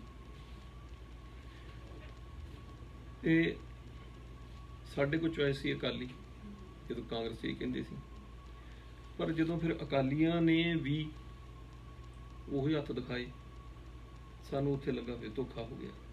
ਅਸੀਂ ਤੇ ਡਾਲਰ ਪਾਉਂਡ ਐਵੇਂ ਹੀ ਸੁੱਟ ਦਿੱਤੇ, ਸਾਡੇ ਨਾਲ ਧੋਖਾ ਹੋ ਗਿਆ। ਕਿਉਂਕਿ NRI ਦੀਆਂ ਜ਼ਮੀਨਾਂ, ਜਾਇਦਾਦਾਂ ਤੇ ਕਬਜ਼ੇ ਅਕਾਲੀ ਸਰਕਾਰ ਵੇਲੇ ਸ਼ੁਰੂ ਹੋਏ ਸੀ। ਜੇ ਤੁਸੀਂ ਅੱਜ ਵੀ ਡਾਟੇ ਕੱਢ ਕੇ ਦੇਖ ਲਓ, ਅਕਾਲੀਆਂ ਦੇ ਰਾਜ ਵੇਲੇ ਸਭ ਤੋਂ ਵੱਧ ਕਬਜ਼ੇ ਹੋਏ। ਔਰ ਵੱਡੀ ਗੱਲ ਇਹ, ਜਿਹੜਾ ਸਭ ਤੋਂ ਜ਼ਿਆਦਾ ਖਤਰਨਾਕ ਇਹਨੇ ਮੋੜ ਲਿਆ। ਪਹਿਲਾਂ ਕੀ ਹੁੰਦਾ ਸੀ ਕਿ NRI ਦਾ ਆਪਣੇ ਕਿਸੇ ਸ਼ਰੀਕ ਨਾਲ ਝਗੜਾ ਆ, ਉਹਨੇ ਜ਼ਮੀਨ ਦੱਬ ਲਈ, ਜਾਂ NRI ਦਾ ਕਿਸੇ ਸਾਂਝ ਪਿਆਲੀ ਦਾ ਰੌਲਾ ਆਇਆ, ਉੱਥੇ ਪ੍ਰਾਪਰਟੀ ਕਰ ਲਈ। ਬਾਅਦ ਵਿੱਚ ਤਾਂ ਇਹ ਅਕਾਲੀ ਸਰਕਾਰ ਵੇਲੇ ਸ਼ੁਰੂ ਹੋਇਆ, ਬਾਅਦ 'ਚ ਵੀ ਚੱਲਦਾ ਹੀ ਰਿਹਾ। ਕੋਈ ਕਾਂਗਰਸੀ ਹੋਵੇ, ਕੋਈ ਘੱਟ, ਕੋਈ ਵੀ ਹੈ। ਉਸ ਵੇਲੇ ਤੇ ਸ਼ੁਰੂ ਹੋਇਆ ਕਿ ਜਿੱਦਾਂ ਮੰਤਰੀਆਂ ਨੇ ਬਕਾਇਦਾ ਕੰਮ ਹੀ ਇਹ ਸ਼ੁਰੂ ਕਰ ਦਿੱਤਾ। ਇੱਕ ਨਵੇਂ ਸ਼ਹਿਰ ਦੇ ਇਲਾਕੇ ਦਾ ਮੰਤਰੀ, ਉਹ ਤਾਂ ਕਿੰਨਾ ਮਸ਼ਹੂਰ ਹੋਇਆ ਸੀ ਵੀ ਉਹਨੂੰ ਧੰਦਾ ਹੀ ਇਹੋ ਸ਼ੁਰੂ ਕੀਤਾ ਹੋਇਆ ਸੀ ਵੀ ਲੱਭੋ ਕਿੱਥੇ NRI ਦੀ ਜ਼ਮੀਨ ਆ, ਉੱਥੇ ਉਹਨੂੰ ਕਰੀਏ ਕਬਜ਼ਾ। ਤੇ ਹੁਣ ਜਿਹੜਾ ਮੰਤਰੀ ਬੈਠਾ, ਦੇਖੋ NRI ਨੂੰ ਹਰਾਸ ਕਰਨਾ ਇਹਨਾਂ ਲਈ ਬੜਾ ਸੌਖਾ। NRI ਇੱਥੋਂ ਗਿਆ, ਉਹਦੇ ਉੱਤੇ ਕੋਈ ਛੋਟਾ ਜਿਹਾ ਪਰਚਾ ਦਰਜ ਕਰਾ ਦਿਓ, ਛੋਟਾ ਮੋਟਾ, ਉੱਥੇ ਤਾਂ ਧਾਰਾਂ ਇੱਦਾਂ ਦੀਆਂ ਆ ਬੇਕਾਰ ਜੀਆਂ, ਉਹਨਾਂ ਦੇ ਵਿੱਚ ਹੀ ਬੰਦੇ ਨੂੰ ਭਗੌੜਾ ਕਰਾ ਦਿੰਦੇ। ਉਹਦੇ ਉੱਤੇ ਪਰਚਾ ਦਰਜ ਕਰਾ ਦੇਣਾ, ਉਹਨੂੰ ਪਤਾ ਵੀ ਨਹੀਂ ਹੋਣਾ, ਕੋਰਟ ਤੋਂ ਸੰਮਣ ਬਾਹਰੋਂ ਵਾਰੀ ਕਰਾ ਕੇ ਉਹਨੂੰ ਭਗੌੜਾ ਕਰਾਰ ਦੇ ਦੇਣਾ। ਜਿੱਦਣ ਉਹ ਬੰਦੇ ਨੂੰ ਪਤਾ ਹੀ ਉਦੋਂ ਲੱਗਣਾ ਵੀ ਜਾਂ ਤਾਂ ਹੁਣ ਤੂੰ ਛੇਤੀ ਨਿਕਲ ਜਾ ਇੱਥੋਂ, ਨਹੀਂ ਤਾਂ ਅਰੈਸਟ ਹੋਣਾ ਤੇ ਸਿੱਧਾ ਜੇਲ੍ਹ ਜਾਊਗਾ। ਔਰ ਉੱਥੋਂ ਬੰਦਾ ਭਜਾਤਾ, ਇੱਧਰ ਆ ਗਿਆ। ਹੁਣ ਕੋਰਟ ਦੇ ਵਿੱਚ PO ਆ, ਮੁੜ ਕੇ ਉੱਥੇ ਪੈਰ ਨਹੀਂ ਪਾ ਸਕਦਾ। ਦੱਸੋ ਕਿੱਦਾਂ ਪੈਰ ਪਾਈ ਕਰੂਗਾ? ਇਸੇ ਤਰੀਕੇ ਬੜੇ ਹੀ ਜ਼ਮੀਨਾਂ ਜਾਇਦਾਦ ਤੇ ਕਬਜ਼ੇ ਹੋਏ NRI। ਇੱਕ ਇੱਕ ਅਕਾਲੀ ਲੀਡਰ ਸੀ ਜਲੰਧਰ ਦਾ, ਇਹ ਪਿੱਛੇ ਡੈਥ ਹੋਈ ਹੈ। ਫਗਵਾੜੇ GT ਰੋਡ ਦੇ ਉੱਤੇ ਕਿਸੇ NRI ਦੀ ਜ਼ਮੀਨ ਸੀ, ਪਹਿਲਾਂ ਦੀ ਪੁਰਾਣੀ ਖਰੀਦੀ, ਉਹਦੇ ਨਾਲ ਹੀ ਜਾ ਕੇ ਉਸ ਅਕਾਲੀ ਨੇ ਜ਼ਮੀਨ ਖਰੀਦ ਲਈ। ਉਹ ਹੁਣ NRI ਇੱਧਰ ਬੈਠਾ ਸੀ ਤੇ ਗੇੜਾ ਮਾਰਦਾ ਉਹ ਸਾਲ 2 ਸਾਲ ਬਾਅਦ, ਬੜੀ ਕੀਮਤੀ ਜ਼ਮੀਨ ਸੀ ਕਮਰਸ਼ੀਅਲ ਲੈਂਡ। ਉਹ ਜਦੋਂ ਉਹਨੂੰ ਪਤਾ ਲੱਗਾ ਵੀ ਇਹ ਨਾਲ ਦੀ ਜ਼ਮੀਨ ਤਾਂ NRI ਦੀ, ਉਹਨੂੰ ਹੌਲੀ ਹੌਲੀ ਨਾ ਉਹ ਜਿੱਦਾਂ ਜਦੋਂ ਫੈਂਸ ਫੁੰਸ ਲੱਗਾ ਸੀ ਪਹਿਲਾਂ ਉਹ ਢਾਹ ਢੂ ਦਿੱਤਾ, ਫਿਰ ਅੱਗੇ ਵਧਾਉਣੀ ਸ਼ੁਰੂ ਕਰਤੀ, ਪਤਾ ਕਿਸੇ ਨੂੰ ਲੱਗਣ ਨਹੀਂ ਦਿੱਤਾ। ਜਦੋਂ ਕਿਤੇ ਸਾਲ 1.5 ਸਾਲ ਬਾਅਦ NRI ਉੱਥੇ ਪਹੁੰਚਿਆ ਉਹਨੇ ਦੇਖਿਆ ਵੀ ਮੇਰੀ 6 ਕਨਾਲ ਜ਼ਮੀਨ ਤਾਂ ਉਹਨੇ ਵਿੱਚ ਰਲਾ ਲਈ ਆਪਣੀ, ਤੇ ਜਿਹੜਾ ਬੰਦਾ ਉਹ ਉੱਥੇ ਕੇਅਰ ਟੇਕਰ ਛੱਡ ਕੇ ਆਇਆ ਸੀ ਉਹ ਬੰਦਾ ਉਸ ਲੀਡਰ ਦੀ ਜ਼ਮੀਨ ਦੇ ਉੱਤੇ ਉਹਨੇ ਉੱਥੇ ਆਪਣਾ ਬਣਾ ਕੇ ਕਰਿੰਦਾ ਬਿਠਾ ਲਿਆ ਸੀ। ਉਹ ਉਹਦੇ ਨਾਲ ਜਾਗ ਰਲਿਆ, ਦੱਸਿਆ ਹੀ ਕੁਛ ਨਹੀਂ। ਉਹ ਕਹਿੰਦਾ ਵੀ ਮੈਂ ਸਾਰੇ ਪਾਸੇ ਜ਼ੋਰ ਲਾ ਹਟਿਆ, ਪੁਲਿਸ ਤਾਂ ਮੇਰੀ ਸੁਣਦੀ ਨਹੀਂ ਕਿਉਂਕਿ ਰਾਜ ਇਹਨਾਂ ਦਾ ਹੈ, ਜਿਹੜੀ ਪਾਰਟੀ ਦਾ ਲੀਡਰ ਹੈ ਉਹ। ਪੁਲਿਸ ਕੋਈ ਸੁਣਦੀ ਨਹੀਂ, ਕਹਿੰਦੇ ਨਾ ਜੀ ਇਹ ਤੁਹਾਡਾ ਮਸਲਾ ਹੈ, ਕੋਰਟ 'ਚ ਜਾਓ। ਤੇ ਜਦੋਂ ਕਹਿੰਦੇ ਕੋਰਟ ਦਾ ਨਾ ਸੁਣਦਾ ਉੱਥੇ ਮੈਨੂੰ ਪਤਾ ਵੀ ਮੈਂ ਇੰਨੇ ਸਾਲ ਕੇਸ ਕਿੱਦਾਂ ਲੜੂੰਗਾ। ਇਹ ਤਾਂ ਹੁਣ ਤੁਰੰਤ ਮੇਰੀ ਜ਼ਮੀਨ ਦੇ ਉੱਤੇ ਪਹਿਲਾਂ ਤਾਂ ਕਬਜ਼ਾ ਖਾਲੀ ਹੋਵੇ, ਫਿਰ ਜਿਹੜੀ ਅੱਗੇ ਮਿਣਤੀ ਹੋਵੇ। ਇਹ ਤਾਂ ਕੰਮ ਜੋ ਦੀਵਾਨੀ ਕਰਨਾ। ਬਾਕੀ ਦੂਜੀ ਗੱਲ ਇਹ ਹੈ ਜੇ ਕੋਰਟ ਨੇ ਆਰਡਰ ਕਰ ਵੀ ਦਿੱਤਾ ਲਾਗੂ ਤਾਂ ਪੁਲਿਸ ਨੇ ਕਰਾਉਣਾ, ਪੁਲਿਸ ਫਿਰ ਇਹਨਾਂ ਦੇ ਪ੍ਰਭਾਵ 'ਚ ਆ। ਉਹ ਤਾਂ ਬੰਦਾ ਉੱਥੇ ਟਿਕ ਕੇ ਹੀ ਕਿਤੇ 5-7 ਸਾਲ ਲਾਵੇ ਤਾਂ ਫਿਰ ਕਿਤੇ ਛਡਾਵੇ, ਤੇ ਇਹ ਤਾਂ ਲੰਬਾ ਕੰਮ ਆ। ਮੈਂ ਕਿਹਾ ਜੀ ਮੈਂ ਕੀ ਹੈਲਪ ਕਰ ਸਕਦਾ? ਕਹਿੰਦਾ ਇੱਦਾਂ ਕਰੋ ਤੁਸੀਂ ਮੇਰੀ ਖਬਰ ਲਾ ਦਿਓ। ਮੈਂ ਕਿਹਾ ਠੀਕ ਹੈ ਮੈਂ ਖਬਰ ਲਾ ਦੇਣਾ। ਚਲੋ ਸਾਰੀ ਡਿਟੇਲ ਲਈ, ਡਿਟੇਲ ਲੈ ਕੇ ਤੇ ਮੈਂ ਖਬਰ ਬਣਾਤੀ। ਉਹਦਾ ਵਰਸ਼ਨ ਲੈਣ ਲਈ ਲੀਡਰ ਦਾ ਉਸ ਅਕਾਲੀ ਦਾ ਮੈਂ ਉਹਨੂੰ ਫੋਨ ਕੀਤਾ, ਮੈਂ ਕਿਹਾ ਵੀ ਇੱਦਾਂ NRI ਆਇਆ ਮੇਰੇ ਕੋਲੇ ਵਿਚਾਰਾ, ਇਹਦੀ ਜ਼ਮੀਨ ਦੇ ਉੱਤੇ ਤੁਸੀਂ ਕਬਜ਼ਾ ਕਰ ਲਿਆ ਇੱਦਾਂ ਦਾ। ਉਹ ਬੜਾ ਭੜਕਿਆ, ਕਹਿੰਦਾ ਇੱਦਾਂ ਕਿੱਦਾਂ ਤੁਸੀਂ ਦੋਸ਼ ਲਾ ਸਕਦੇ? ਮੈਂ ਕਿਹਾ ਲਾ ਰਿਹਾ। ਉਹ ਕਹਿੰਦਾ ਮੇਰੇ ਨਾਲ ਕੋਈ ਜ਼ਮੀਨ ਹੀ ਹੈ। ਅੱਛਾ, ਬਾਅਦ ਵਿੱਚ ਮੈਂ ਇਹਨਾਂ ਦੱਸਿਆ ਵੀ ਇਹ ਜਿਹੜੀ ਜ਼ਮੀਨ ਹੈ ਉਹਨੇ ਆਪਣੇ ਨਾਂ ਤੇ ਲਈ, ਇਹਨੇ ਆਪਣੇ ਭਰਾ ਦੇ ਨਾਂ ਤੇ ਲਈ। ਇਹ ਵੀ ਕੰਮ ਉੱਥੇ ਬੜਾ ਚੱਲਦਾ। ਜਿੰਨੇ ਲੀਡਰ ਆ 2 ਨੰਬਰ ਦੀਆਂ ਜ਼ਮੀਨਾਂ ਜਾਇਦਾਦਾਂ ਕਦੀ ਆਪਣੇ ਨਾਂ ਤੇ ਨਹੀਂ ਖਰੀਦਦੇ। ਹੁਣ ਤਾਂ ਇਹਨਾਂ ਦੇ ਭਰਾ ਭਤੀਜੇ ਵੀ ਮੁੱਕ ਗਏ ਆ। ਹੁਣ ਤਾਂ ਕੋਈ ਦੁੱਧ ਵਾਲਾ, ਕੋਈ ਚਪੜਾਸੀ, ਕੋਈ ਮਾਲੀ, ਉਹਨਾਂ ਦੇ ਨਾਂ ਤੇ ਵੀ ਜ਼ਮੀਨਾਂ ਜਾਇਦਾਦਾਂ ਖਰੀਦੀਆਂ ਇਹਨਾਂ ਨੇ। ਜਾਇਦਾਦ ਮੰਨ ਲਓ ਰਿਸ਼ਤੇਦਾਰ ਵੀ ਮੁੱਕ ਗਏ ਇਹਨਾਂ ਦੇ, ਇੰਨਾ ਲੁੱਟਮਾਰ ਕਰ ਲਈ ਇਹਨਾਂ ਲੀਡਰ। ਅੱਛਾ, ਉਦੋਂ ਫਿਰ ਪਤਾ ਲੱਗਾ ਵੀ ਮੈਂ ਕਿਹਾ ਵੀ ਗੱਲ ਪਹਿਲਾਂ ਦੱਸਣੀ ਸੀ ਇਹਨਾਂ। ਕਹਿੰਦਾ ਵੀ ਮੈਂ ਤਾਂ ਕਿਹਾ ਚਲੋ ਇੱਕੋ ਹੀ ਗੱਲ ਆ, ਦੋਨੋਂ ਭਰਾ ਹੀ ਆ। ਮੈਂ ਕਿਹਾ ਨਹੀਂ। ਉਹ ਫਿਰ ਚਲੋ ਦੁਬਾਰਾ ਮੈਂ ਗੱਲ ਕੀਤੀ, ਮੈਂ ਕਿਹਾ ਵੀ ਤੁਹਾਡੇ ਬ੍ਰਦਰ ਨੇ ਕੀਤਾ ਹੈ ਕਬਜ਼ਾ ਉਹ 6 ਕਨਾਲ ਜ਼ਮੀਨ NRI ਦੀ। ਤੇ ਕਹਿੰਦਾ ਜੀ ਫਿਰ ਜੇ ਮੇਰੇ ਬ੍ਰਦਰ ਨੇ ਕੀਤਾ ਆ ਤੇ ਮੈਂ ਕਹਿੰਦਾ ਕਿ ਤੁਸੀਂ ਟਰੈਕਟਰ ਲੈ ਕੇ ਵਾਹ ਲਓ, ਉਹਦੀ ਵੀ ਵਿੱਚੇ ਹੀ ਵਾਹ ਲਓ। ਜੇ ਉਹਨੇ ਕਬਜ਼ਾ ਕੀਤਾ ਮੈਂ ਕੋਈ ਉਹਦੀ ਪੈਰਵਾਈ ਨਹੀਂ ਕਰੂੰਗਾ। ਤੇ ਮੈਂ ਕਿਹਾ ਜੀ ਗੱਲ ਪੱਕੀ? ਕਹਿੰਦਾ ਬਿਲਕੁਲ, ਮੈਂ ਬਿਲਕੁਲ ਪੈਰਵਾਈ ਨਹੀਂ ਕਰਦਾ। ਜੇ ਉਹਨੇ ਵਾਹੀ ਆ ਨਾ ਤਾਂ ਤੁਸੀਂ 6 ਕਨਾਲ ਦੀ ਬਜਾਏ 8 ਕਨਾਲਾਂ ਵਾਹੋ, 2 ਕਨਾਲਾਂ ਉਹਦੀ ਵੀ ਨਾਲ ਵਾਹੋ ਤੁਸੀਂ, ਮੈਂ ਨਹੀਂ ਸਪੋਰਟ ਕਰਦਾ। ਤੇ ਮੈਨੂੰ ਪਤਾ ਤਾਂ ਸੀ, ਮੈਂ ਕਿਹਾ ਇਹ ਹਾਥੀ ਦੇ ਦੰਦ ਖਾਣ ਦੇ ਹੋਰ, ਦਿਖਾਉਣ ਦੇ ਹੋਰ, ਕਰਨਾ ਤੇ ਇਹਨੇ ਕੁਝ ਹੋਰ ਹੀ ਹੈ। ਪਰ ਖੈਰ ਮੈਂ ਕਿਹਾ ਵੀ ਇੱਦਾਂ। ਉਹ ਕਹਿੰਦਾ ਵੀ ਦੇਖੋ, ਕਹਿੰਦਾ ਚਲੋ ਦੇਖਦੇ ਹਾਂ NRI। ਕਹਿੰਦਾ ਵੀ ਮੈਂ ਦੇਖਦਾ ਕੀ ਗੱਲ। ਦੁਬਾਰਾ ਮੈਂ ਜਾਣਾ ਥਾਣੇ। ਅੱਛਾ, ਜਦੋਂ ਉਹ ਖਬਰ ਮੈਂ ਬਣਾ ਕੇ ਭੇਜਤੀ, ਉਹਦਾ ਵਰਸ਼ਨ ਵੀ ਸਾਰਾ ਕੁਝ, ਤਾਂ ਕਹਿੰਦਾ ਖਬਰ ਨਹੀਂ ਛਪੀ। ਮੈਂ ਉੱਥੇ ਪੁੱਛਿਆ ਤੇ ਉਹ ਹੈੱਡ ਆਫਿਸ ਉਹ ਵੀ ਗੋਲਮੋਲ ਕਰੀ ਜਾਣ। ਤੀਜੇ ਕੁ ਦਿਨ ਮੈਂ ਫਿਰ ਜਦੋਂ ਗੱਲ ਕੀਤੀ ਉੱਥੇ, ਮੈਨੂੰ ਇਹ ਪਤਾ ਲੱਗਾ, ਕਹਿੰਦੇ ਵੀ ਪ੍ਰੈਸ਼ਰ ਪੈ ਗਿਆ, ਇਸ ਕਰਕੇ ਖਬਰ ਨਹੀਂ ਲੱਗੀ। ਮੈਂ ਫਿਰ ਸਮਝ ਗਿਆ। ਮੈਂ ਕਿਹਾ ਇਹ ਦੇਖੋ ਦੋਗਲਾ ਮੂੰਹ। ਇੱਕ ਪਾਸੇ ਤਾਂ ਕਹਿੰਦਾ ਵੀ ਮੈਂ ਉਹਦੀ ਸਪੋਰਟ ਨਹੀਂ ਕਰਦਾ, ਤੁਸੀਂ ਭਾਵੇਂ ਜ਼ਮੀਨ ਉਹਦੀ ਵੀ ਨਾਲ 2 ਕਨਾਲ ਪਾ ਲਓ, ਤੇ ਦੂਜੇ ਪਾਸੇ ਇਹਨੇ ਖਬਰ ਤੱਕ ਨਹੀਂ ਲੱਗਣ ਦਿੱਤੀ ਕਿ ਜੇ ਖਬਰ ਲੱਗ ਗਈ ਫਿਰ ਤੇ ਐਕਸ਼ਨ ਲੈਣਾ ਹੀ ਪੈਣਾ ਪ੍ਰਸ਼ਾਸਨ ਨੂੰ। ਉਸ ਬੰਦੇ ਨੇ ਖਬਰ ਹੀ ਨਹੀਂ ਲੱਗਣ ਦਿੱਤੀ। ਉਹ NRI ਵਿਚਾਰਾ ਰੁਲਦਾ ਘੁਲਦਾ। ਅਖੀਰ ਉਹਨਾਂ ਬੰਦਿਆਂ ਨੇ ਉਹਨੂੰ ਜਿੱਦਾਂ ਵਰਗਲਾ ਕੇ ਲਿਆਉਣਾ ਇਸ ਤੇ ਹੁੰਦਾ ਵੀ ਹੁਣ ਤੂੰ ਜ਼ਮੀਨ ਸਾਨੂੰ ਵੇਚ ਦੇ, ਨਹੀਂ ਤਾਂ ਤੇਰੀ ਫਿਰ ਕਿਸੇ ਨੂੰ ਵੀ ਨਹੀਂ ਵਿਕਣ ਦੇਣੀ। ਉਹ ਵਿਚਾਰਾ ਅੱਧੇ ਪੌਣੇ ਮੁੱਲ ਦੇ ਕੇ ਤੇ ਖੇੜਾ ਛਡਾ ਕੇ ਵਾਪਸ ਆਇਆ। ਜਦੋਂ NRI ਕਾਂਗਰਸੀ ਤੇ ਅਕਾਲੀਆਂ ਤੋਂ ਇਲਾਵਾ ਕਿਸੇ ਤੀਜੀ ਪਾਰਟੀ ਦੀ ਸਪੋਰਟ ਕਰਨ ਲਈ ਕਹਿ ਰਹੇ ਸੀ। ਇੱਥੋਂ ਡਾਲਰ ਵੀ ਦਿੱਤੇ, ਥੈਲੀਆਂ ਭਰ ਕੇ ਤੇ ਜਹਾਜ਼ ਭਰ ਕੇ ਵੀ ਗਏ, ਪਰ ਗੱਲ ਕਿਸੇ ਨੇ ਸੁਣੀ ਨਹੀਂ। ਤੇ ਉਸ ਵੇਲੇ ਤੁਸੀਂ ਇਹ ਦੇਖੋ ਵੀ ਇਹੋ ਜਿਹੀਆਂ ਵੀਡੀਓ ਬਣਾ ਕੇ ਪੋਸਟਾਂ ਪਾ ਕੇ ਕਿੰਨੀ ਖਿੱਲੀ ਉਡਾਈ ਸੀ ਇਹਨਾਂ ਨੇ। ਕਈਆਂ ਨੇ ਆਪਣੇ ਕੰਮ ਗਵਾ ਲਏ, ਜੋਬਾਂ ਗਵਾ ਲਈਆਂ, ਪਰ ਸੁਣੀ ਕਿਸੇ ਨੇ ਨਹੀਂ ਤੇ ਬਾਅਦ ਚ ਮੌਜੂ ਵੀ ਬਣਿਆ। ਹੁਣ ਅਕਿਰਤ ਘਣਤਾ ਦੀ ਹੱਦ ਤਾਂ ਆਪਾਂ ਦੇਖੀ ਕਰੋਨਾ ਵੇਲੇ। ਮੰਨ ਲਓ ਇਦਾਂ ਫੈਲਾਤੀ ਗੱਲ ਬਣਾ ਪੋਸਟਾਂ ਜਿੱਦਾਂ NRI ਹੀ ਕਰੋਨਾ ਵਾਇਰਸ ਹੋਣ। ਕਿਰਤ ਘਣਤਾ ਦੀ ਹੱਦ। ਅਨਾਉਂਸਮੈਂਟਾਂ ਕਰਤੀਆਂ ਜੀ ਪਿੰਡਾਂ 'ਚ NRI ਦਾ ਬਣਨਾ ਬੰਦ, ਸਪੀਕਰਾਂ ਤੇ ਮੁਨਾਦੀ। ਕਿੰਨਾ ਬਦਨਾਮ ਕੀਤਾ ਸੀ ਕਿ NRI ਲੈ ਕੇ ਆ ਗਏ ਸਾਰਾ ਕੁਝ। ਹੁਣ ਉੱਥੇ ਵੱਧ ਰਿਹਾ, ਹੋਰ ਕਈ ਜਗ੍ਹਾ, ਸਭ ਜਗ੍ਹਾ NRI ਚਲੇ ਗਏ। ਮਤਲਬ ਫਿਰ ਦੇਖੋ ਕਰੋਨਾ ਵੇਲੇ ਬਦਨਾਮ ਕੀਤਾ ਪੂਰਾ NRI ਨੂੰ ਕਿ ਇਹ ਫੈਲਾ ਰਹੇ ਸਾਡੇ ਇੱਥੇ ਵਾਇਰਸ, ਇਹ ਬਿਮਾਰ ਕਰ ਰਹੇ।